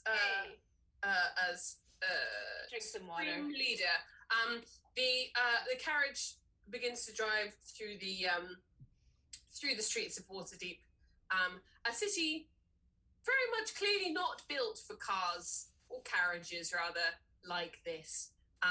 It is far longer and slightly wider than they were anticipating, as is often the way with things. And as the carriage makes its way down the streets, there are a lot of kind of dirty looks towards it as it stops traffic every time it tries to turn a corner. Clara leans out of the roof and like she gives everyone the V sign. It's like, fuck you all, hetero-humanoid twats. Waterdeep is in fact a very diverse city, and you see creatures of all shapes and sizes. You see Azamars and kind of what are they called? Fuck you, Azamars. Like you, like people who want to look like people. Like fuck people is all I'm saying. A centaur looks at you and goes, "Why you got to be like that?" So my ascending stone number is, and Clara reels off her ascending stone number to the centaur. To the centaur. He kind of looks at you and goes, "Okay." Gives you a look up and down and goes, "All right," and keeps walking. It looks like he's slightly turned on, like, no offense. Like, that was a slightly like, hey, okay, I see. Oh, no, I mean, you don't have to roll an insight check. He was noting down those numbers. He was, yeah. The only problem is that now I've come back onto Zoom, it's taken away that filter that stops me looking quite, I'm not sunburned, but I look really sunburned. I mean, Hannah's been telling us for the last 2.5 hours that she's not sunburned, and I genuinely don't remember anymore. This makes me look slightly less sunburned. I'm not, genuinely not. I'll take a picture. 100% sunburned. I was looking forward to the sending stone message later, going, "You up?" Well, you know. I mean, Clara's gonna be refreshing her sending stone for at least the next 4.5 hours. Oh, absolutely. Regardless of how drunk she gets, she's gonna be like refreshing. She's gonna be watching the ... like to see if they send or if they're continuously deleting. That's what Clara wants to know. Don't we all? Clara knows. Well, you pass by this very ripped centaur, and sort of turn. Turn west through the city. You find yourself moving through what kind of feels very much sort of like the cultural district of Waterdeep. It feels very cool. In a way that it's slightly trying too hard, but you forgive it because some parts of it are genuinely very cool. You pass bars and theaters and restaurants and museums, and there's lots of outdoor sculptures and little courtyards and little parks and whatnot.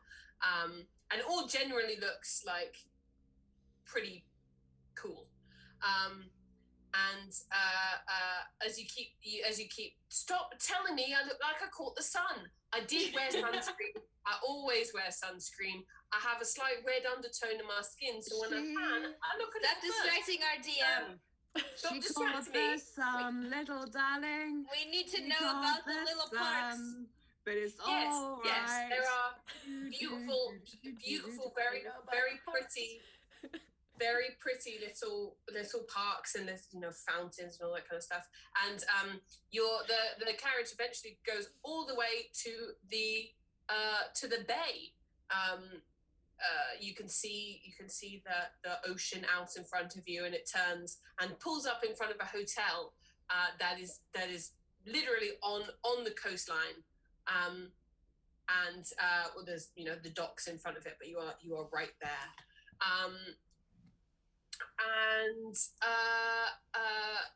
Davy looks down and says, "You have arrived." Thanks, Davey. Love you. like, I've done this job for a long time, and you would have thought I would have got a little bit better at the social parts of it, but I haven't. I High will. five. You're doing Davey, great. darling, you are a peach. Don't you worry about that. You were an absolute delight. Davey, I'm not getting out of the coach until you high five me. High five me. Okay. High five me! And he puts out and he gives you a high five. That was shit. That was shit, but I'll take it.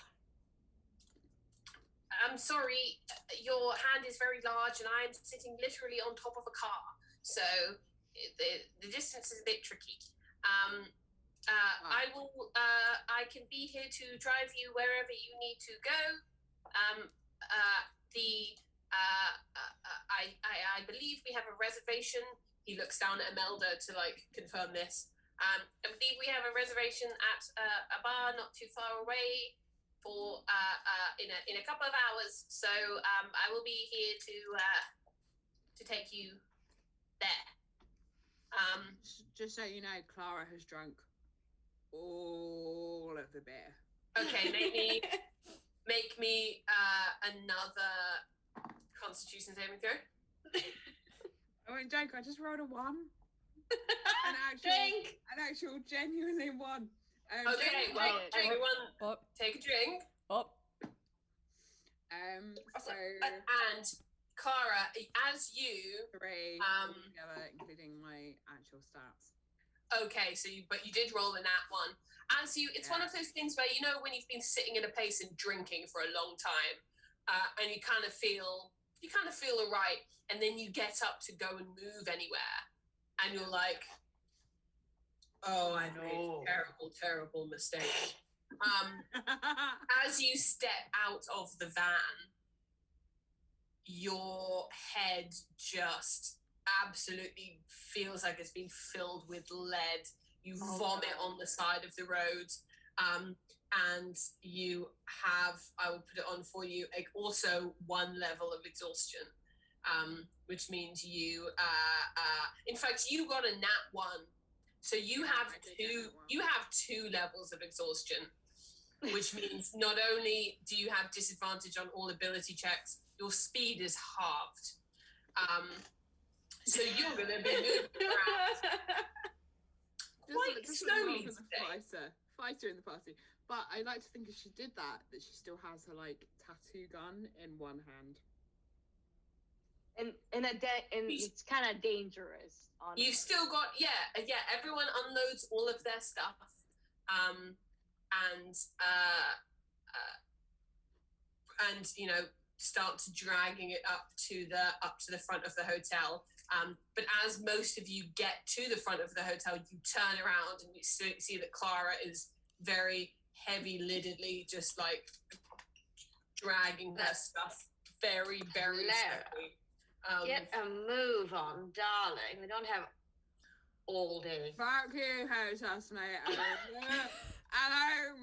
fuck all of you. Who wants a tattoo? Okay. We're just gonna calm down. Can I lift your bag for you? Aw, what a nice lady. Oh, thank you. Make me a strength check. Okie doke. That's Just straight strength. She's strong. Mirabelle looks so windows. I rolled a nat 1. What is wrong? Okay. So you lean over and say, let me pick that up for you. You pick it up and somehow you manage to unclasp it at the same time. And the top bit of the table unfolds and all of the contents of the top part of that table just spills. Who wants a tattoo? I no. literally just yelled. I'm at the reception check and I go like, you guys need help? And hopefully, No. do you need help though? Oh, you betcha. Oh, Okay, yeah. Don't worry. I'll Ready? Can someone Ready? help them? Ready? I'm sorry. Can someone over there help them? Granny. Let me do a face tattoo. Yes. Okay. Face tattoo. Help. On the face. Help over On the here, face. please. I make you look so pretty. Okay. I don't know. Never mind. Bridget at this time is just standing there like she has no Right. idea what to do. So she Bridget, I'm gonna do you a tramp stamp so that Yes. when it gets to like the wedding night, he has something to look at. What would Bridget you like? goes, I don't understand what either of those concepts mean. And she You'll love it. I'll explain later. once You'll love We're it. chat. You'll love it. Like, tell me what gets you the most moist, and I will draw that on your back. at this point in time, Imelda goes, we have a booking for 6 p.m. It is currently 4:30 p.m.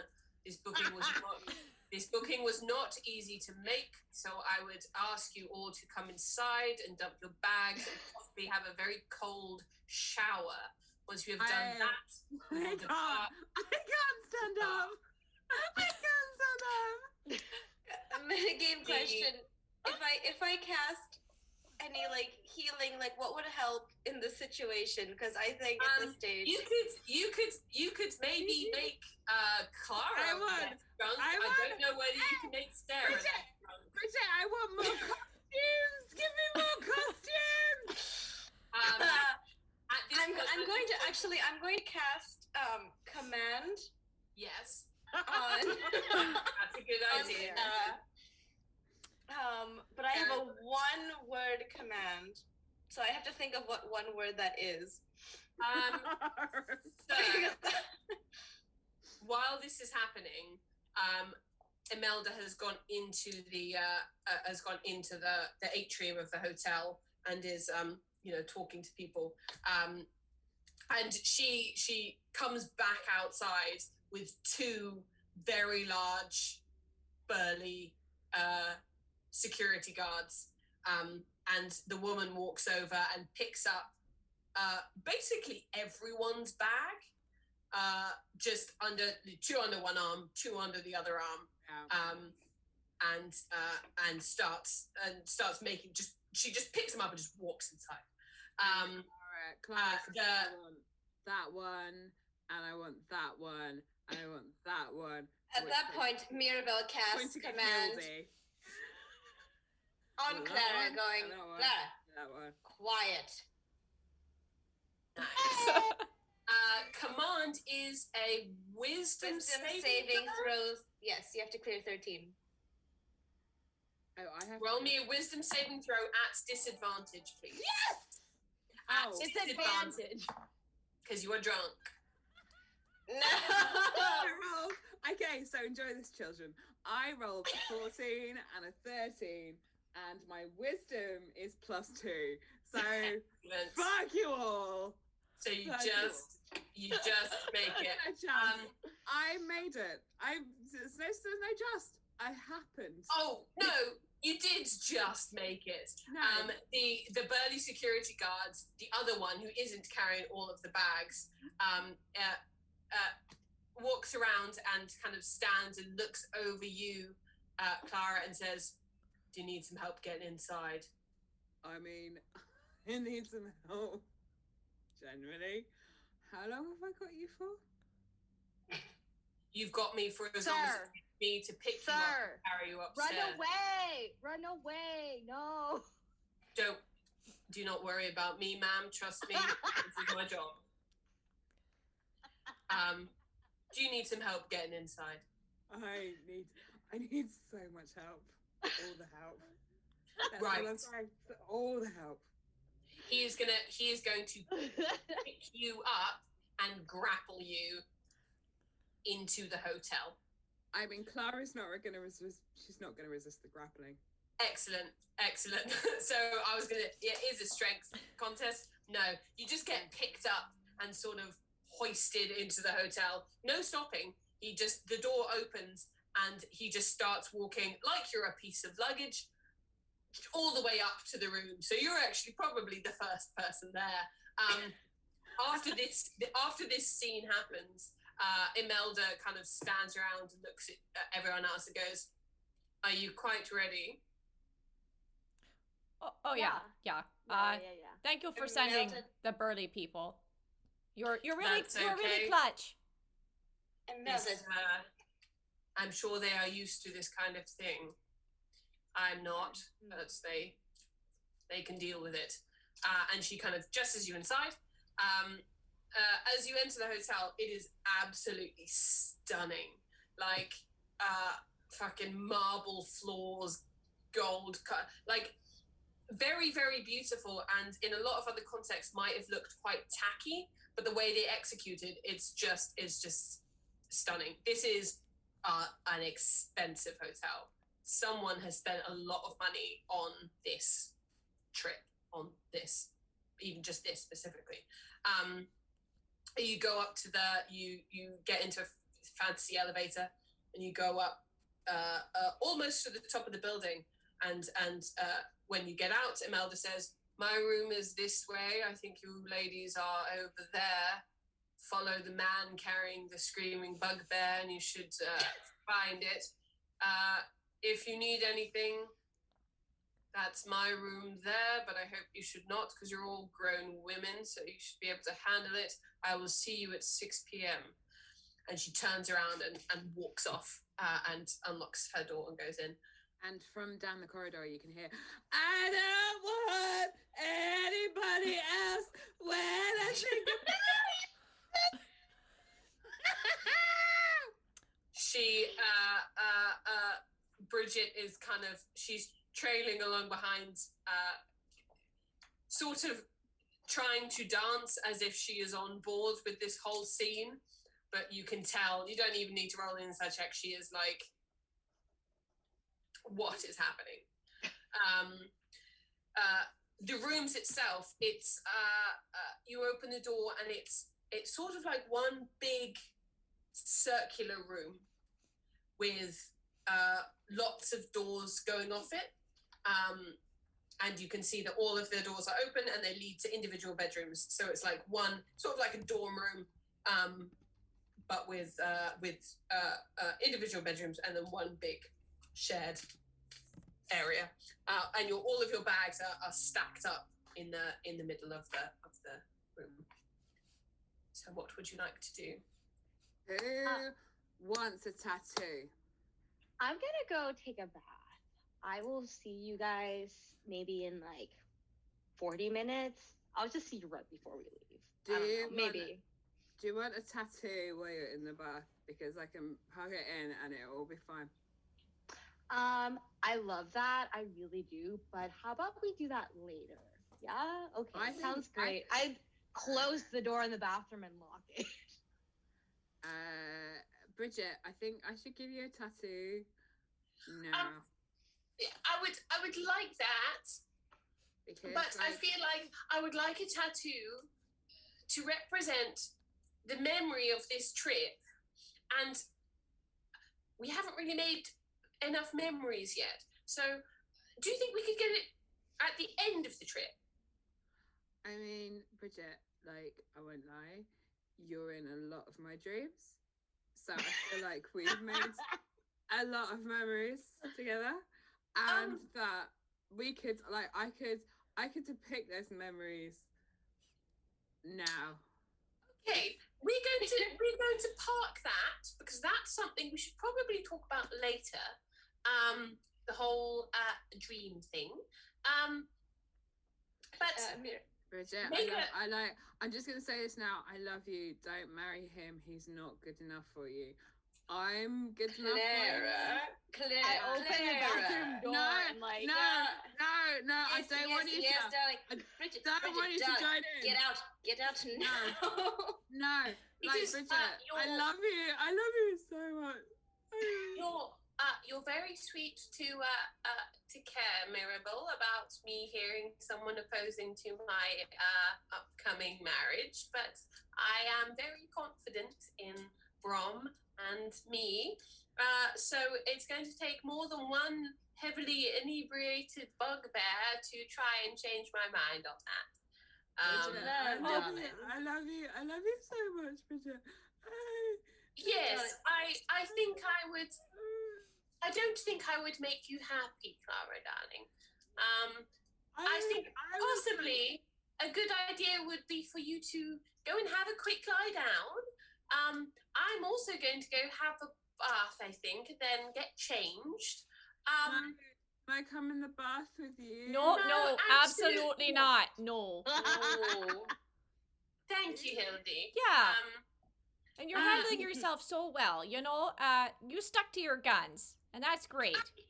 Yes. As I said, I love Brom, and I think the rest is just details. So, yes, I'm going to go have a bath. I will lock my door, and you guys must do whatever you like. And she goes in, and she you can hear her door open, and the bath start running, and she shuts the door behind you. Love seeing young children in love. It's a lovely sight. Now, Claire, pick yourself up. Yeah, are you feeling all right there? Do you need to be a little sick? We can arrange that. There's no shame in that. I don't want to be sick. I really love her, and she just Oh no. Okay, don't be cry. Hildy sort of like awkwardly pats Clara's head. He's like, it's okay.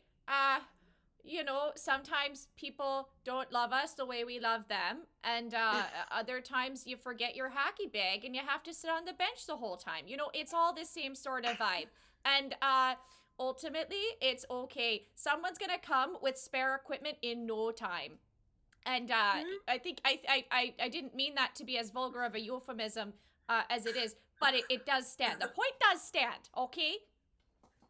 I mean, I didn't, and he's horrible, and I'm lovely, and I don't understand why no one sees that. Okay. Well, you know,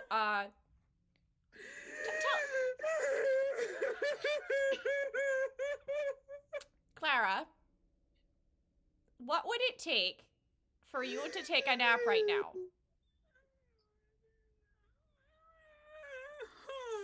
Okay, bring it in. And Hildy gives Clara a big hug, and then she takes her over to the bed and kind of like wraps her in the blanket like you do when you're like taking a cat to the vet.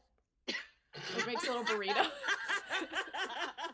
Is it a Bieber blanket?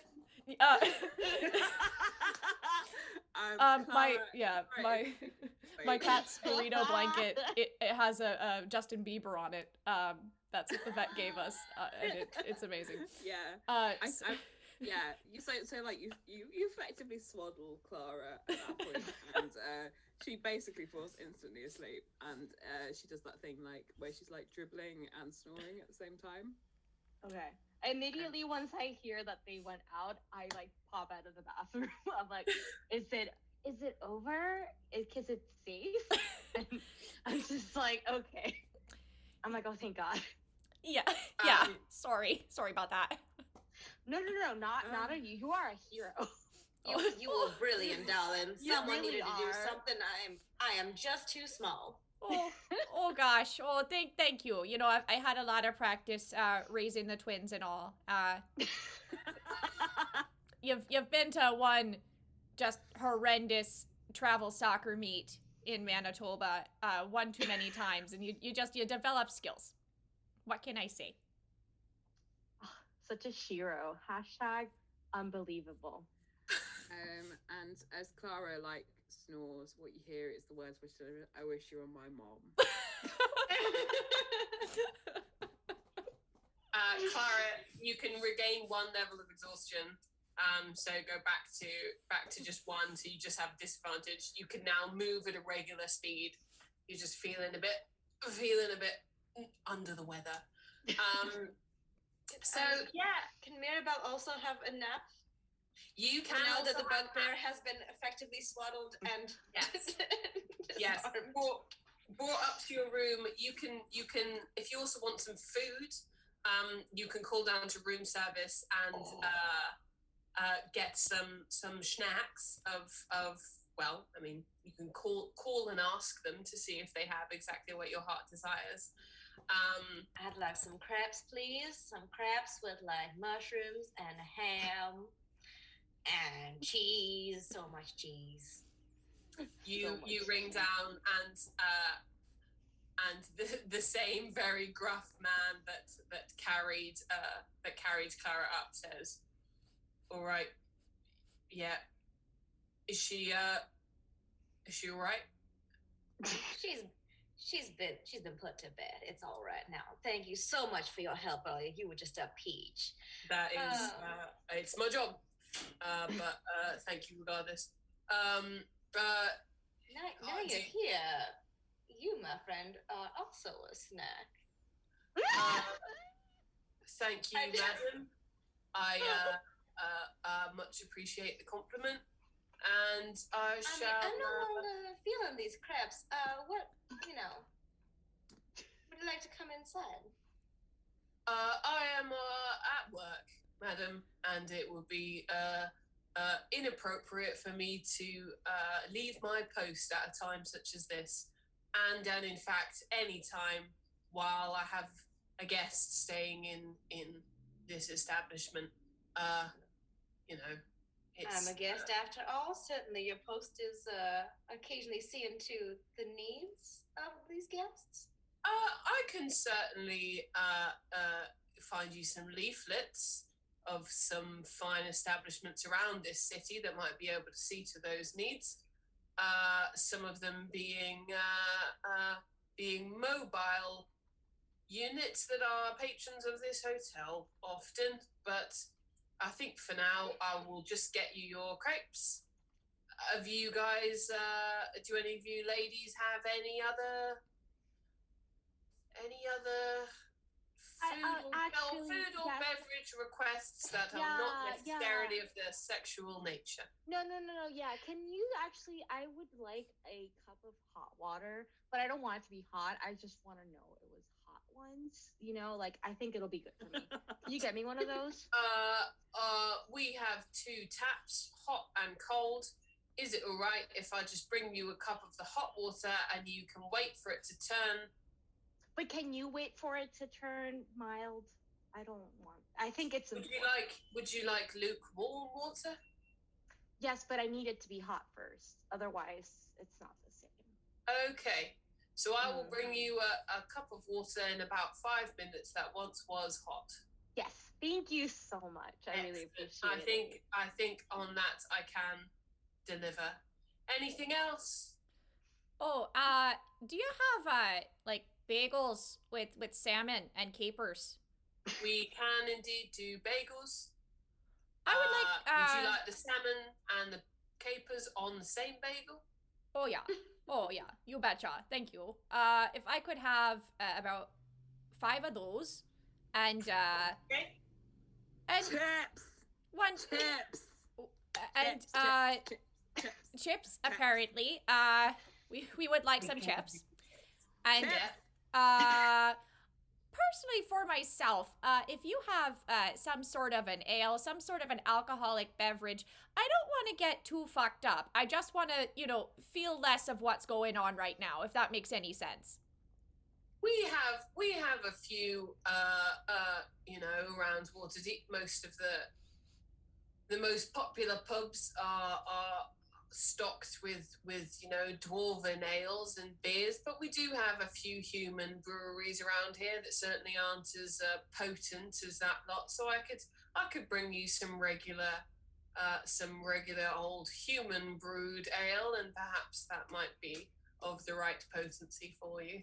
Well, that'll do. I appreciate ya. What's your name? Harold. Oh. Harold, thank you for all of your patience and attentiveness right now. Yes. You're great, Harold.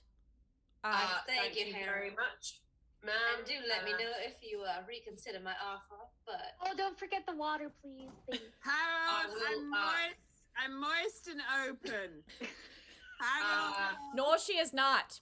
I thought you said that that situation was under control, so perhaps I will wait a small while before it is, and then I shall return. And Hildy kind of opens the door a little bit more so you can see what the situation is with Clara. No, as you see, I've swallowed her up nice and tight. She's not getting out of that one anytime soon. Why is this so tight? Why? I don't understand. Why can't I not move my arms? There. I will bring your order up shortly. And he does. A few minutes later, Amazing. Your food and drink arrives. A cup of kind of tepid water, many bagels, some chips in various varieties, plain, cheesy, and curly. There's a kind of foam container of curly fries as well. Everything else is served on like beautiful trays, platters, and stuff, but the curly fries are served in a polystyrene container because the idea of serving curly fries in any other form is absurd. Yes. So, ND Forsyth has just suggested that I do an acrobatics check. I felt so betrayed when I saw that. I was so like, sad no. that you saw that. I saw that. And I was like, no. You do an acrobatics check to escape this. Remember, you are rolling a disadvantage. No. Disadvantage. No. Disadvantage. I got a natural 20. Disadvantage means I've got an 8. Yeah, 8 plus 5 is 13. So I've got a natural 30. I've got an unnatural 13. Unnatural 13. Yeah, you make Don't some touch those. attempts. You make some attempts to wiggle out of this cocoon that you've been wrapped in. But Hildy's kids were very rowdy, even from a very young age. So she has gotten very, very good at swaddling you up tight, and you can maybe get your little feetsies loose, and you can give them a wiggle. But you've got no mobility beyond that. So I just asked her at the point before she starts snoring that everyone hears the words, I just want to cuddle, and then she just like starts snoring really loudly. Just passes out. Your food arrives, and you all tuck in. Mirabelle, your exhaustion disappears, so you are now doing fine and dandy. Frisky. And are you guys just gonna stay and sit and eat and relax and bathe and get ready for the night? Yeah, we need to Yes. redo Bridget's makeup. Clara Oh my God. wants to cuddle Clara. I've only got like an hour or two before the thing, so if I've already had a nap and a shower, it's not too much longer to wait. Yeah. That's true. Yes, I mean, make me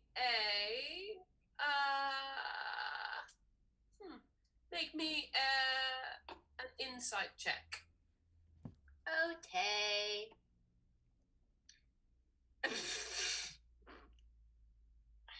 I had 2. I have rolled a natural 1. What is with all these hard castles tonight? Hello, friend. Okay, so natural 1. I don't know if it matters. I have a +3 modifier, so 4 technically, but I genuinely don't know if it matters. You So want? okay. You Very can't. much Oh yeah. A one's a drink. You can't remember Drink. if you were told where the bar was, and you have no idea how far away it is. So you might be able to do things in the meantime, but you honestly can't fucking remember. Yeah, you decide that just chilling out in the hotel room is probably going to be enough. 5:30 rolls around, and there is a knock on the door.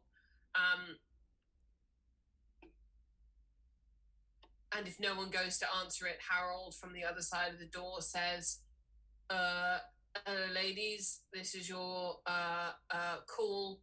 I'm looking at my sending stone and I just go, Hildy, door. And I just keep doing that. Harold, Clara need cuddles. Hildy. Yeah. Oh. Yeah, no. I see that I should get the door in this scenario. Okay, so Hildy goes over the door, opens the door up, is like, "Hello, Harold. Sorry, what's going on now?" Madam Imelda, she's already downstairs, getting ready for to go. She's looking a bit antsy, so she told me to come and remind you that times are marching on, and you better be downstairs before the coach leaves. Gotcha. Okay. Oh, yeah. You betcha. Tell her we're gonna be down there in just a moment. Hildy is tempted to just immediately go down, but then realizes that if she immediately goes down to meet Imelda, then that means that Bridget is less protected from all of this. So she's like, yeah, Oh my god. we're gonna be on our way. Okay, I will tell the madam that you will be down shortly. Okay, thank you. And Thank you. he turns and walks off. Clara wants cuddles. Bridget from behind you, Clara says, Clara, I have been cuddling you for the last 45 minutes. I'm sorry that my arms are very long and that I'm quite small, but I have been trying. Look, I just want to go out and have a really nice night. I don't want anyone to be sad. Bridget cuddles. Bridget cuddles make Clara happy. Yes, well, I have to get up and we have to go. You can stay here if you want, but you're going to miss a really nice bar. Clara loves Bridget, but Clara can't get out of blanket. Help me. Hildy, What are we going could to do you with please her? come and unwrap her? Oh, are you sure you want this? I just Wait. Actually, before you do that, I actually saw this product on Instagram, which you guys might not know about. But basically, it's just an instant sober potion. I want to give it to her. I was saving it for myself for tomorrow because I didn't want to look like a rag when I was at brunch. But I see how this is kind of important. So I don't want to wanna be give sober. her- I want Bridget to know. No, sweetie, no. I know. You won't be fully sober. You just won't be this situation. And I actually give her the potion. Make a I want you to make an opposed sleight of hand check. You're going to make sleight of hand, and Clara, you're going to make dexterity saving throw. Oh Okay, my I God. got a 20. I got an 18, Oh, dear. but not a natural 20. Oh my god. So I've made a 3 without adding anything to it. So fucked. she, Look at that dance. she takes as she approaches you with this vial, Clara reaches over to the bedside table and reaches for one of those just regular human ales that were brought up. And she goes and reaches and goes, no, I'm going to stay drunk. She takes it, and as she brings it to her lips, it is swapped with this sober potion. And so you take a big swig of it, thinking that is regular beer. And you recover your final level of exhaustion. So you are now no longer exhausted. So the world is not spinning quite as intensely as it once was. And Bridget leans over and says, "Look, there will be plenty of opportunity for us to get very drunk at the bar, but I would just really like to get to the bar, if that's okay." Yeah, that's completely fine. Let's just go to the bar. Like I don't know what I said over the last few hours. So like Okay. I was drunk, so pretend it didn't happen. I think probably for the best, we also don't discuss it.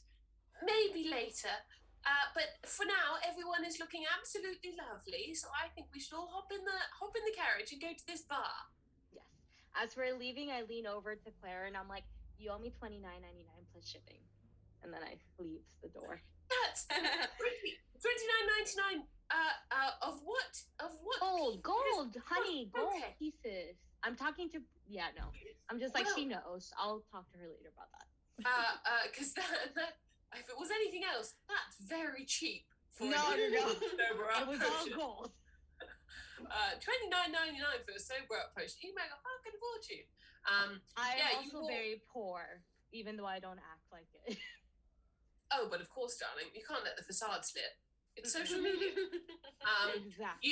You all walk out of the room and back down the fantasy elevator, and walk out the front and see Imelda stood sort of cross-legged by the car.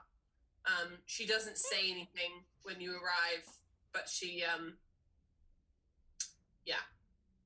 not impressed.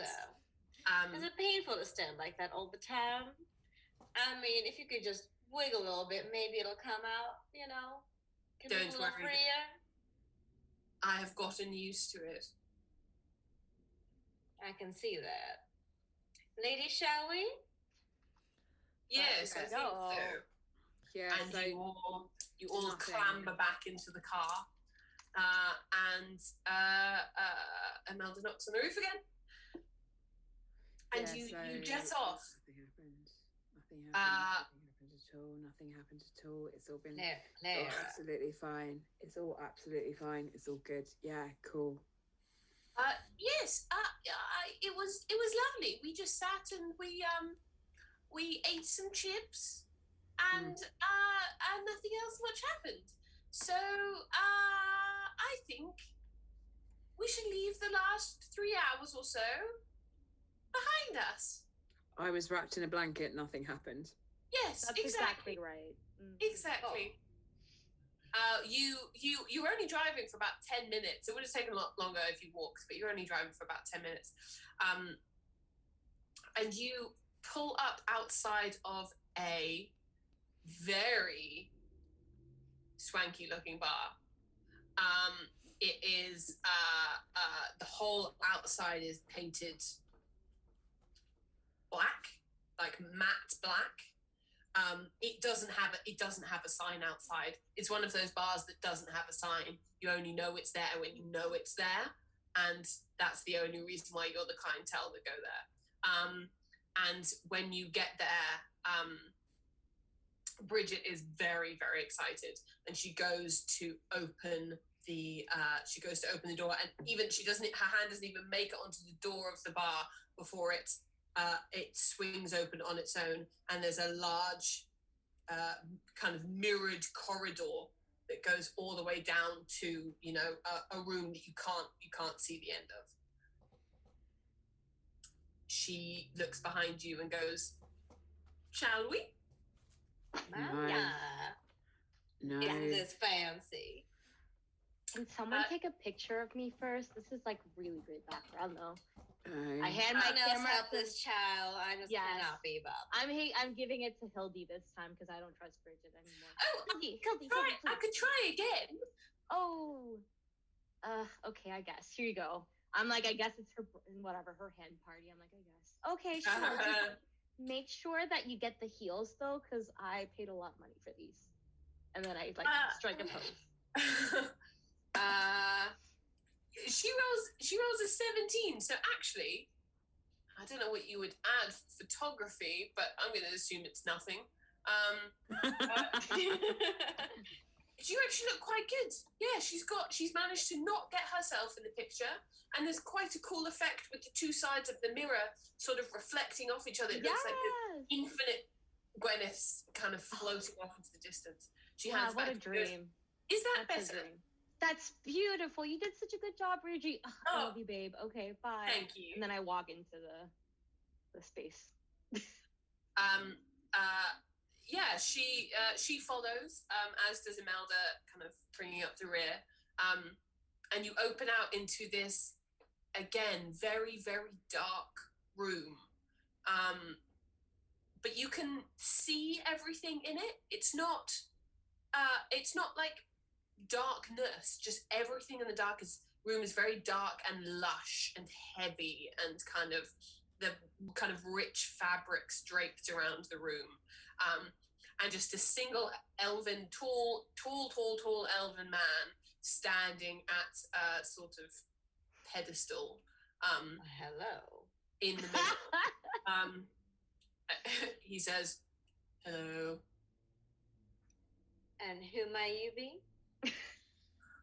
Tall man. My DM did not come up with with a name for me because most of the time when she's playing D&D, the players never bother to ask anybody's name. I'm gonna name you Harry. How's that?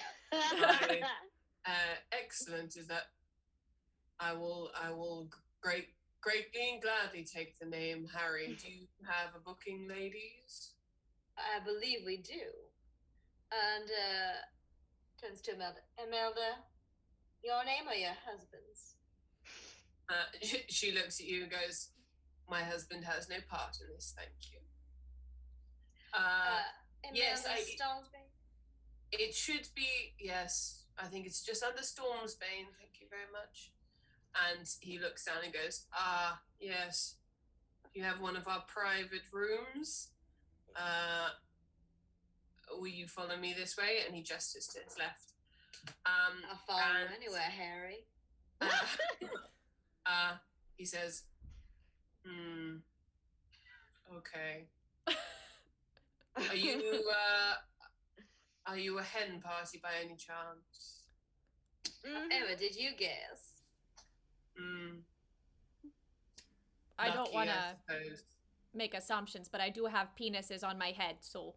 I forgot about that. They are spouting confetti every few minutes. So Yes, that was a slight giveaway.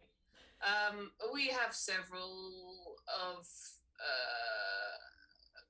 we've had several of them in the last few months. It's May, it's wedding season, so we are well equipped to handle your kind.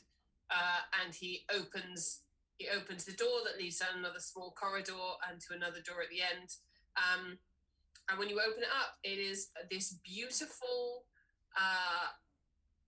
It's a round room with in one kind of section of it this big round cushioned booth with a table in the middle, and on the other side there is what looks like a small dance floor. It's quite a big room. You could definitely fit a whole lot more people than are currently on this hen night, which is generally how the regular hen nights go. And he gestures to the table and says, there is a sending stone built into the table. Just press the button and we shall bring you all the foods and drinks that you ladies desire. If you have any questions, please do let us know. Otherwise, I hope that you have a delightful evening. And as he leaves, he clicks his finger and a mirror ball drops from the ceiling and starts spinning a playlist that was previously sent to them starts playing, full of beautiful, stunning. Girls Just Want to Have Fun is the first song on. The dance floor starts lighting up, and out of the center of the table pops a hole opens up, and out of the center of the table just an ice bucket with a big bottle of champagne in the middle. So Clara grabs the big bottle of champagne, and to the gals just want to have fun. She just grabs it and starts crying while drinking. No. Imelda looks at you and goes, "That was intended as a gift for Bridget, but I'm sure they have another bottle of that 600 gold champagne in the basement. You have fun with that one." Clara just holds the bottle out for anyone else who wants it. Well, if you're offering, I suppose if you're offering, it's already open. Anyone would like? Let's see, those glasses. What should I pour some out for everyone? Oh yes, please. I would love that. Can I tell you something? Please do. I have never had champagne. My goodness, darling, you're Ooh. gonna love it. It just tickles the nose, little bowls. I have heard that it is delightful, and on the way here, I did literally only drink milk. So I'm quite excited to get a little bit bubbly. Well, have some bubbly, darling. Hildy? Oh, if there's some left over, I want Bridget to have as much as she wants first. It is a fucking magnum bowl of champagne. Okay. It's a big bowl of champagne. There's a lot. Hildy, just have some. Don't you worry, child. Yeah, okay. So she takes a little dainty flute. Just this very, very tall woman with the tiniest glass. It's a regular flute size to most people, and to you can probably holding it like this covers up most of the stem. Yeah. So Oh, this is great. Geez. This is swell. Look at us. Cheers. Gwyneth, have Cheers. some. Everybody have some. I love this. Excellent.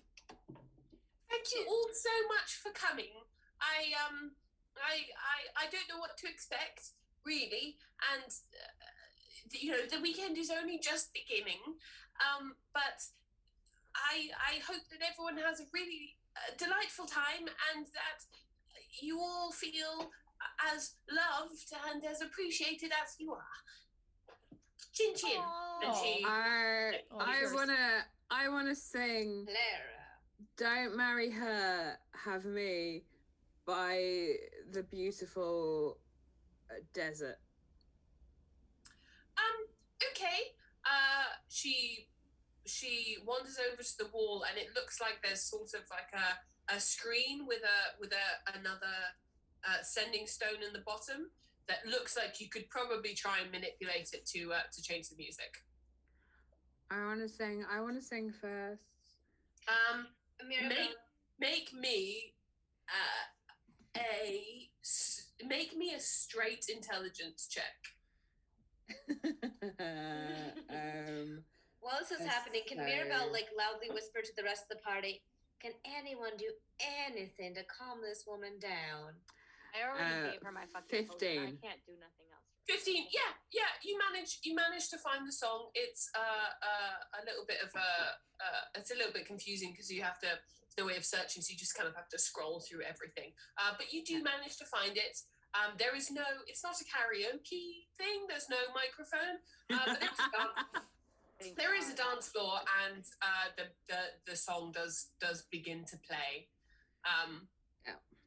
So it's Bridget. like a cross between "Don't Marry Her, Have Me" and "Take a Look at Me Now." So it's a beautiful blending of like Elton John and Beautiful South. I love it. Yeah. Can you make me a performance check? Yeah. So performance. So it's 18 minus 1, so that's 17. That's still pretty good. It's a pretty good rendition. Yeah, you've got perhaps the raw talent might not be there, but you are singing this song with a lot of heart and a lot of feeling, and that is shining through. And by the end of it, Bridget is kind of looking at you like, well, I feel quite bad now. That was beautiful, darling. That sort of interpretive dance that went along with it was also deeply moving. Is anyone hungry? I think we all kind of ate, but I might just get some nibbles. Nibbles are great. Yeah. So she kind of presses on the sending stone, and it's very, very quickly some more kind of high elven waiters come in with these big silver platters covered in little lots of little sweet treats and savory, like tiny little, the kind of shit that you get in really fancy restaurants where you're like, thank fuck I paid for 10 courses of this, because the amount of food you're getting is so tiny that you can eat it in one bite. They bring another bottle of bubbly. They bring also kind of one of those big like a yard of shots in, and just there's music and dancing and food and drink and merriment, and it's wonderful. Yes, do you have a question? No, just Clara does the yard of shots. She does the whole yard. Interesting. Make me a dexterity check and then a constitution saving throw. So 17 minus 1, so 16, and then 17. What's my constitution? Plus 2, so 19. 17 and 19. Damn. Yeah, so you lose a couple, but in general, you get a lot of the shots sort of lifting the yard up and pouring it down into your mouth at the same time. You get quite a lot of it. Constitution saving throw, you also remarkably still on your feet after that. I'm still here. Like, take a look at me now, because there's just an empty space, and I'm just here to remind you that kind of thing. Yes, that was very impressive. I didn't. Is that how you're supposed to do that? Because just for me, remembering that I haven't been to a lot of parties, so just for is that Let how me know when you want a tattoo. Oh, That's you all I'm saying. didn't bring it with you, did you? Yes. And Hildy sort of gently takes Clara to the side and is like, "Hey, I noticed that you really wanted to be cuddled, and I have a question for you. Would it help to be cuddled by a ghost? Have you ever been cuddled by a ghost?" So we don't have ghosts where I come from, and I don't know if it helps, but I love her so much. Okay. We're gonna let's get you a ghost friend, okay? And Hildy uses unseen servant and summons a servant specifically, an unseen servant specifically just to cuddle Clara all night. Amazing. That is so cute. Amazing. So cute. Fantastic. So, is it completely unseen? I believe so. Let me take a quick look in Beyond, but I'm pretty sure that that's the case. Because if so, then what we see is Clara having this conversation and then sort of gently sitting back into what looks like an embrace. Like her clothing is moving in the sort of shape of an embrace, but there is nobody there. At that moment, there is a knock on the door, and Bridget says, "Come in." And Harry is there at the door, and he says, "There is a visitor for you." And Bridget says, "Oh, I didn't invite anyone else." And he says, "It is a male visitor for you." Has he got a massive? At which point, irrationally, she blinks out of existence for like a couple seconds. Do you have the spell blink? No. Well, the blink I believe that I can still blink in and out of existence. Amazingly. So Clara believes she blinks out of existence. What in fact she does just do is close her eyes. And you can still see her sitting there. But the blink spell has not occurred, and she is just in her own sort of internal extra-dimensional plane of existence.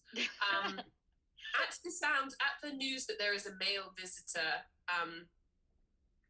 here, Imelda stands up very swiftly and says, "Can you excuse me for a second, ladies?"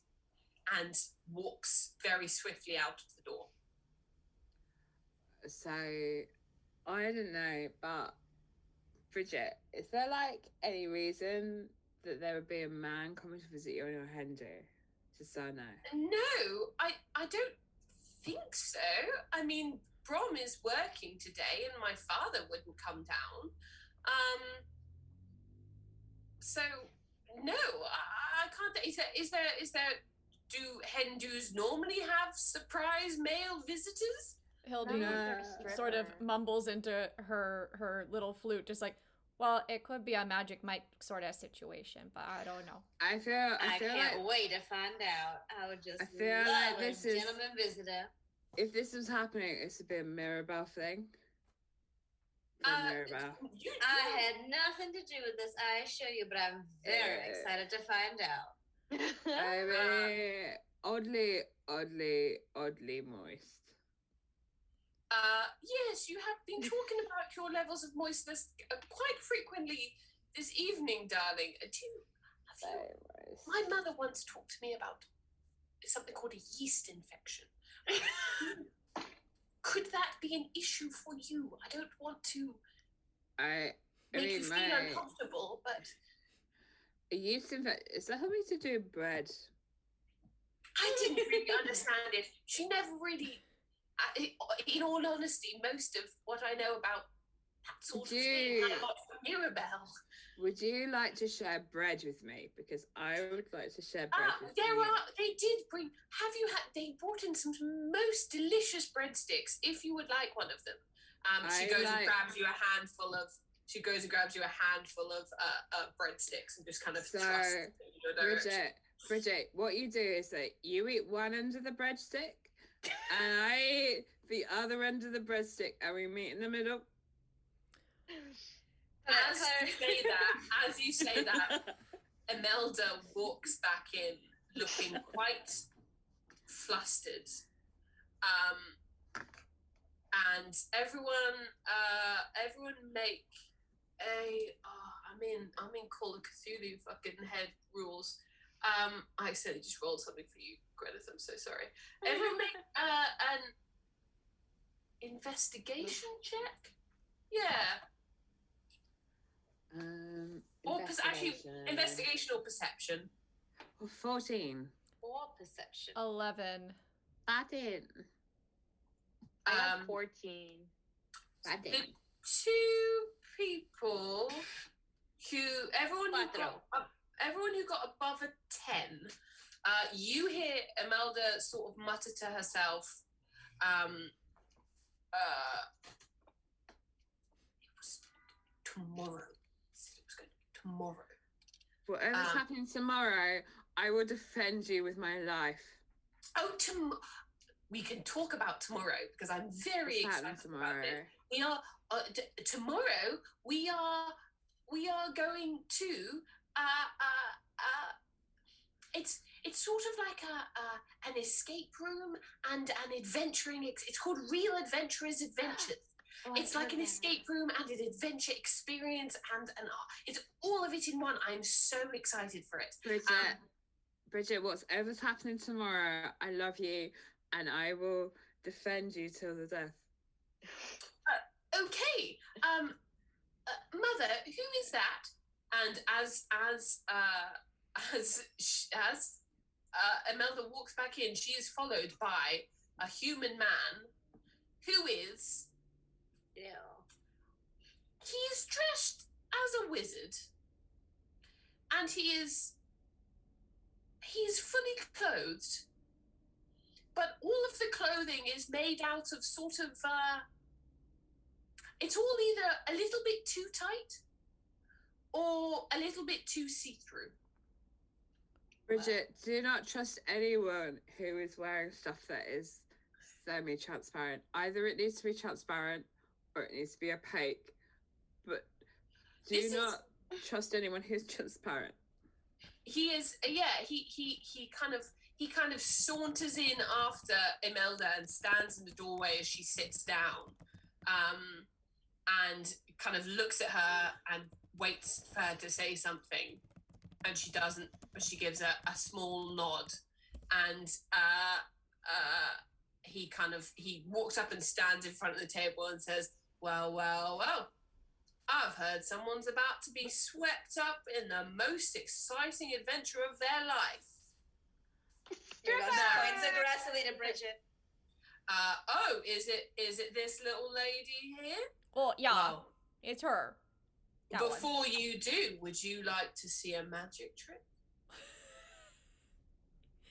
And Bridget sits there kind of she looks to you, Hildy, as if to say, what do I say in this scenario? Oh, usually she just like kind of like loudly whispers. She's like, usually when there is an exotic dancer, you agree and he takes his clothes off. It's a whole thing. Okay. So she just looks over and goes, she sort of says, yes, okay. And he goes, all right then. And he attempts to rip his trousers off, in a sort of tear away pants kind of way. They do not come completely off. For some reason, they have stuck around his ankles. So he is essentially just wearing a waistband of some trousers and the ankles of some trousers, and there's just a nice billowy fabric in between. And he goes, fuck. Shit. So Sorry, Clara steps in to help him at this point. Thank you. I don't know what's happened, but I think something's stuck on my boots. Can you just see if you can? It's fine. I'm a barbarian, right? Okay. Yeah, make a strength check to try and rip the rest of this man's trousers off. So, 11 plus 3, so that's 14. Yeah, I think if you had rolled much higher, he was going to take damage. I think Clara is quietly gutted that he hasn't taken damage. Fine. He, you kind of very swiftly, like ripping off a band-aid, pull off the rest of the trousers, and he is standing there in a very, very small, sparkly pair of like Y fronts. They're like covered in sequins. And he says, and now for my next trick. And he clicks his fingers, and nothing happens. And he sits there going, that trick was gonna be lame anyway, so here is another one. And he takes off his hat, and the cape around his shoulders that was initially just like a wizard's cape flies offwards, but sort of tears his like mesh undershirt in at the same as it flies off, and not in a way that is sexy, but in a way that is just a bit sad. It just sort of tears at one shoulder, and it kind of sort of hangs off one side and then falls to the ground, and he's just like, Clara pulls off Clara pulls the cape off his shoulders, and she wraps herself into it, says that she's automatically swaddled. Mirabelle looks at Imelda going, Imelda, Dom, this is the best you could do. I mean, Dom, you're doing wonderfully, don't you worry. But I won't lie, it's really hard to make a buck in this city, and this is a new one for me, so I was trying some stuff out, and it was working. I don't know what's happening tonight. I'm just feeling a bit all over the... Look, you've paid for the hour. Is there something else that you'd like? I can do, I can do lots of things. I can, I'll make a very good latte, or I can read your palms. I'm generally, I could do your taxes for you if you want. How old is this guy? Read my palm. Find out if I'm going to end up with the woman that I love. All right. Do you want to sit? Yeah, you sit down there, and I will give your palms a read. And he takes your hand. What does your palm look like? So her palm is basically I would say like a giant version of my hand. Very, very hairy. So quite Okay. hard to see any kind of lines. Yeah, I on. was going to say, is there fur on her palm? 100%. Very, very hairy. And like very, very, very long, very sharp, very pointy nails. Which are painted, I would say, like a very aggressive black. Excellent. He takes your palm in. He's a human, so he takes your palm in both of his hands, and looking at it, goes, oh geez, well, I don't know who this woman is, but I have no doubt that with the best will in the world, things are gonna work out okay. You got beautiful hands. And he just kind of hands it back to you and sort of stands up and looks quite dejected and says, look, I have an idea. Do you like animals? Oh yeah. Also, Bridget, do you like animals? yes, of course I do. Like little, what kind of animals? Like little soft ones. And he looks and he goes, yeah, I also run sort of like a mobile petting zoo, so to speak. So like I thought maybe, I'm sorry that the stripping thing didn't work out, but I could bring some of my animals in and we could just do some petting if you like. Gross. No. No, I think Bridget should pet some animals. Hildy Bridget, grabs. pet some animals. Pet some animals. Like, you know, you like furry stuff. I like little bunnies and stuff. Is it that sort of thing? He goes, yeah. I've got them out in my van. I'm sure I could do something to make it a little bit more exciting than that. But yeah, if you're into it, I will go do that. And he sort of gets up and starts to walk out the door, and then sheepishly picks up the remnants of his pants and goes to take his cloak, and then sees it on you and goes, you can leave that for now. Yeah, it's my cloak. My cloak now. And he goes, yeah, that's absolutely fine. Give me like 5 minutes, and I'll be back, and we can pet some animals. Yeah, does that sound good? Yeah. And on his way out, Hildy kind of so she has guidance, so she's gonna give him some guidance, and just be like, okay, so Jason, I remember you from when you were teaching figure skating, and you were super competent then. Okay, Shelly is great at figure skating, and that's all because of you. Okay, Jason. So, I just want you to know, whether it's furry animals or if you take another go at this stripping, I know you can do it. All right. Thank you, ma'am.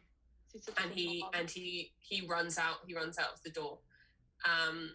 Sort of nude, almost nude from the waist down, but he's still got his shoes on. And there's something so much weirder about seeing a naked man that still has their shoes on than without shoes on. Does he also have socks on? Because there's no. Oh yeah, weirder he's than got a like man with socks on. white sports socks. Yeah. And Emel just sits there going, well, I did try to inject a little bit of excitement into this day, but I see once again I have failed somewhat.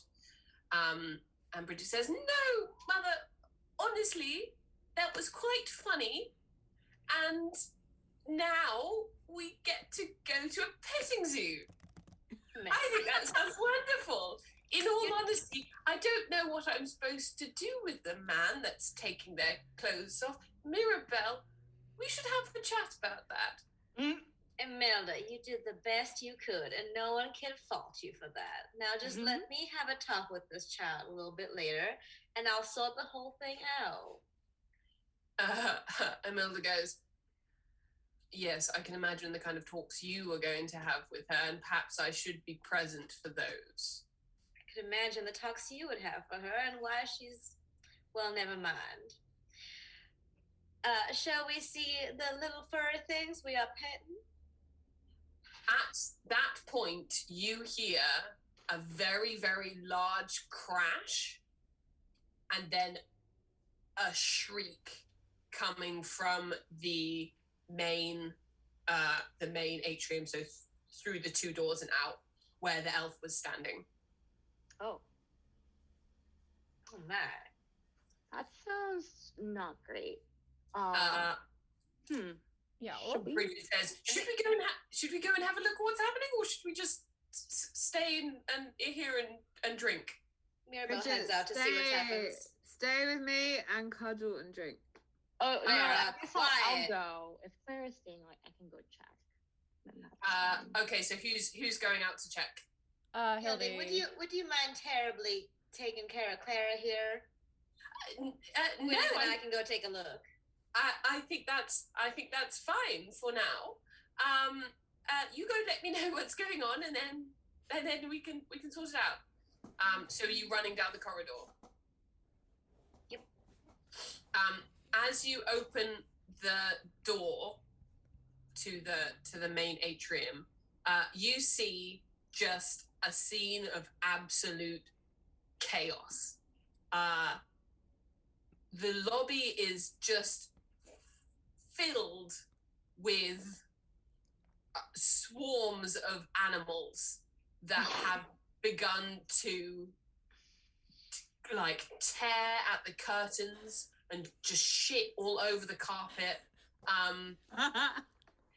You can see Jason there with a net, frantically trying to pull these animals back into this stack of cages that has collapsed, has fallen on the floor, and they've all burst open. These animals are not the kind of animals you would expect to see in a petting zoo. There is a swarm of bats flying around. There are these small, scaly, like winged creatures with these very pointy tails. There is what looks like just a big pile of grey ooze that is slowly burning away at the corner of a carpet. Oh God. And Michael, what was the guy's? Harry the elf is just standing at the back of the wall, like, oh my God, what is going on? What have you done? So, to paraphrase the voices in my head, who is Annette and have we met her? Very good, very funny. Thank you, 2 people, for making that Who joke. better know way. Yes, very much. Full creds, not my joke. Yeah, very good. Jason is swinging the net around saying, can someone please give me a hand? I tried to spice things up a bit by putting a little bit of an enchantment that we sometimes give. We do like hypnosis shows as well, and sometimes we like to take. But we use like potions and stuff and that, and I put some of it in their water, and they turned into these hell creatures. He points to the ooze on the ground and goes, that used to be a puppy. Can someone fuck it, like, you fuckers threaten my Bridget, I'm gonna fucking slay you. And what do you do? And Clara takes a massive swing of her morning star at anything. Then I would like you all to roll for initiative, but we shall leave it there for tonight. Oh! I want to fight stuff. Poor Jason. So, first thing next week, we shall see how this fight with a bunch of previously cute and now quite hellish animals in the lobby of a very fancy bar goes down. 20. Put him up. I've got 17. Oh yeah, in fact, go and give me your. You got a 20. 17. 17 for Clara. Oh, that's my absolute. Uh, I mean, all of you are, but still. 18. 18 for Hildy. Yep. And was that a 7, Gwyneth? Yep. I got a 7. A 7 for Gwyneth. Excellent. Well, much drinking was had. Yeah. some karaoke was sung, and I think Not nearly enough. Next time, I more think karaoke. Not nearly like we are all actual close to the karaoke. point. Actual karaoke. Well, within the boundaries of Twitch's very strict Yeah. Fair enough. right guidelines. Yeah. Thank you all so much for watching. It was an absolute delight Yay! to have so many of you here. That is just absolutely mad. And hopefully we shall see you all again next week. Does anyone have anything to plug? I mean, not that I can mention in polite company. Wow. Also, Take 10 out of 10. those fingers out of your mouth. You're no longer Clara the insane bugbear. Very No, good. I'm just Holy I'm God. just Sarah has been in lockdown for a really long time. Also tough.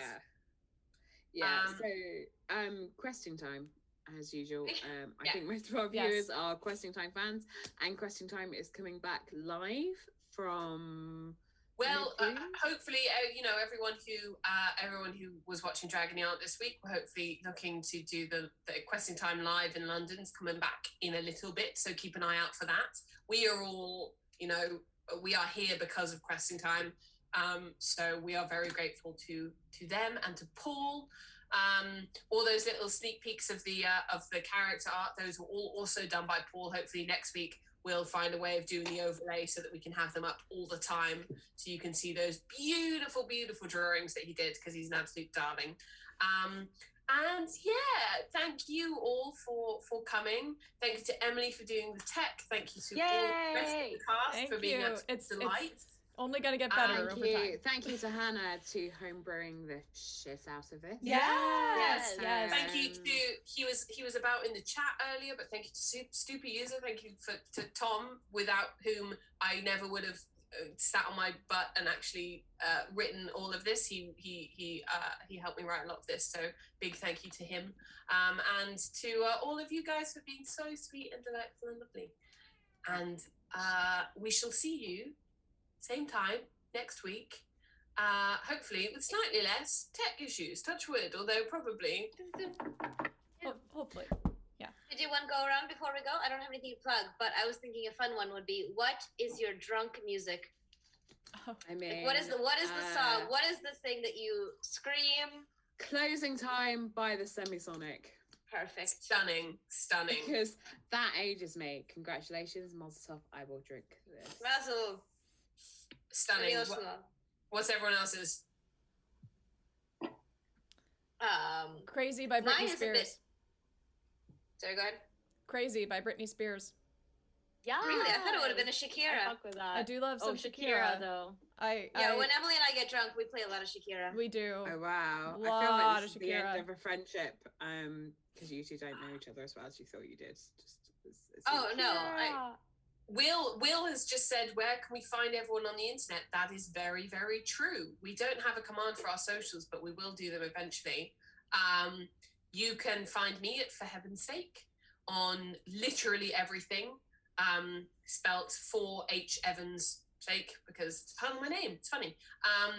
And my go-to is my favorite song for drunk singing in a bar is I Knew Proof Rock Before He Was Famous by Frank Turner. Nice. That is God bless. Will, I'm not on Parler. I don't actually know what Parler is. But you Oh can no! try and find me on Parler. Goodness gracious! No. What are you Parler? implying, Will Davis? Rude. That's a terrible thing to say. What is Parler, and why am I not on it with Han? Like, that's all I want to know. No, At this point in Parler time. is a neo-Nazi. I was gonna say it's an I think it's alt-right. a- Alt-right social. John. Is it like OnlyFans but with less tits? Is that? Well, I once see. again, No. Once again, I will remind people that I do own the domain Only Hands, and I haven't done anything Nice. really. Nice. Nice. So That is overdue. Beautiful.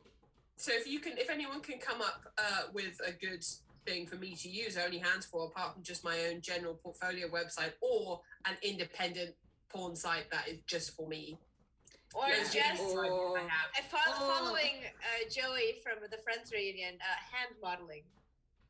Yeah, only hands. I will all Only hands hands. model for you. Or only Stunning. guys named hands. Yeah. Super You can have- hands. you can have- Just groovers. I will everywhere. donate my fat short fingers to you, Han. Just We because- will You are my lord and master, and I will. We will absolutely get on it. Anyway, here's Wonderwall. I'm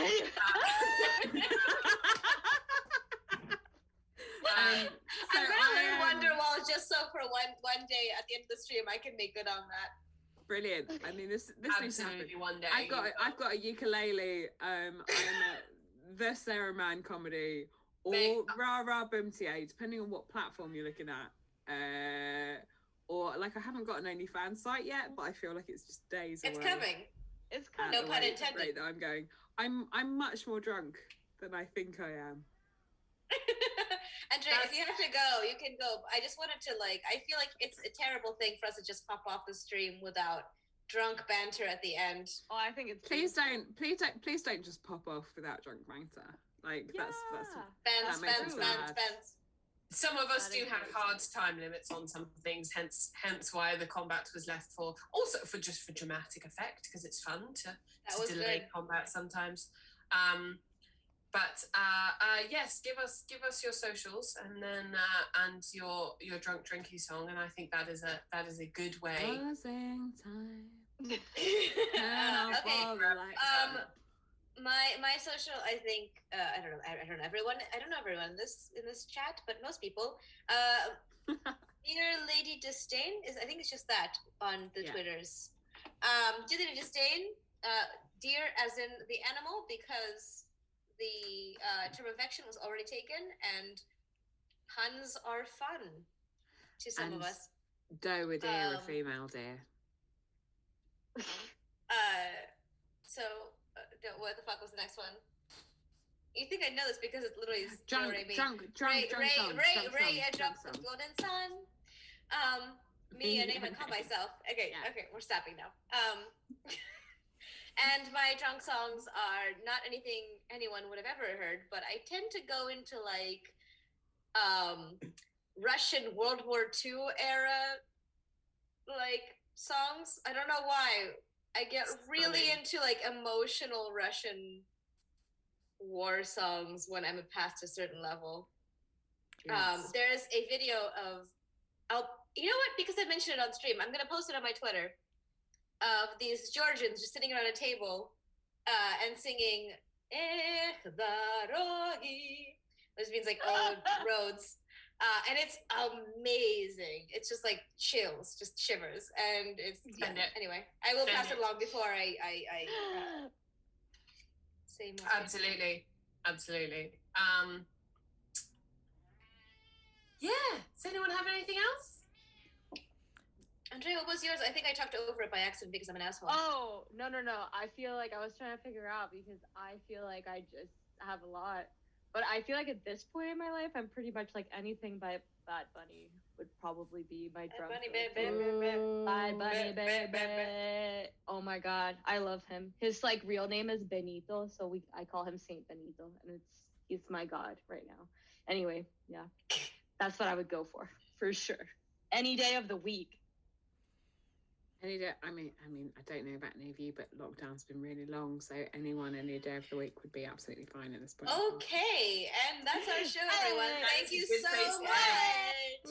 On that note, we shall see you all next week. We shall see you all watching Questing Time and on the socials and all of the other various things. Thank you so much, and we shall see you anon. Bye. Thank you, Han. Oh na na na na na na na na. Oh na na na na na na na. Oh na na na na na na na. Oh na na na na na. Oh na na na na na na na.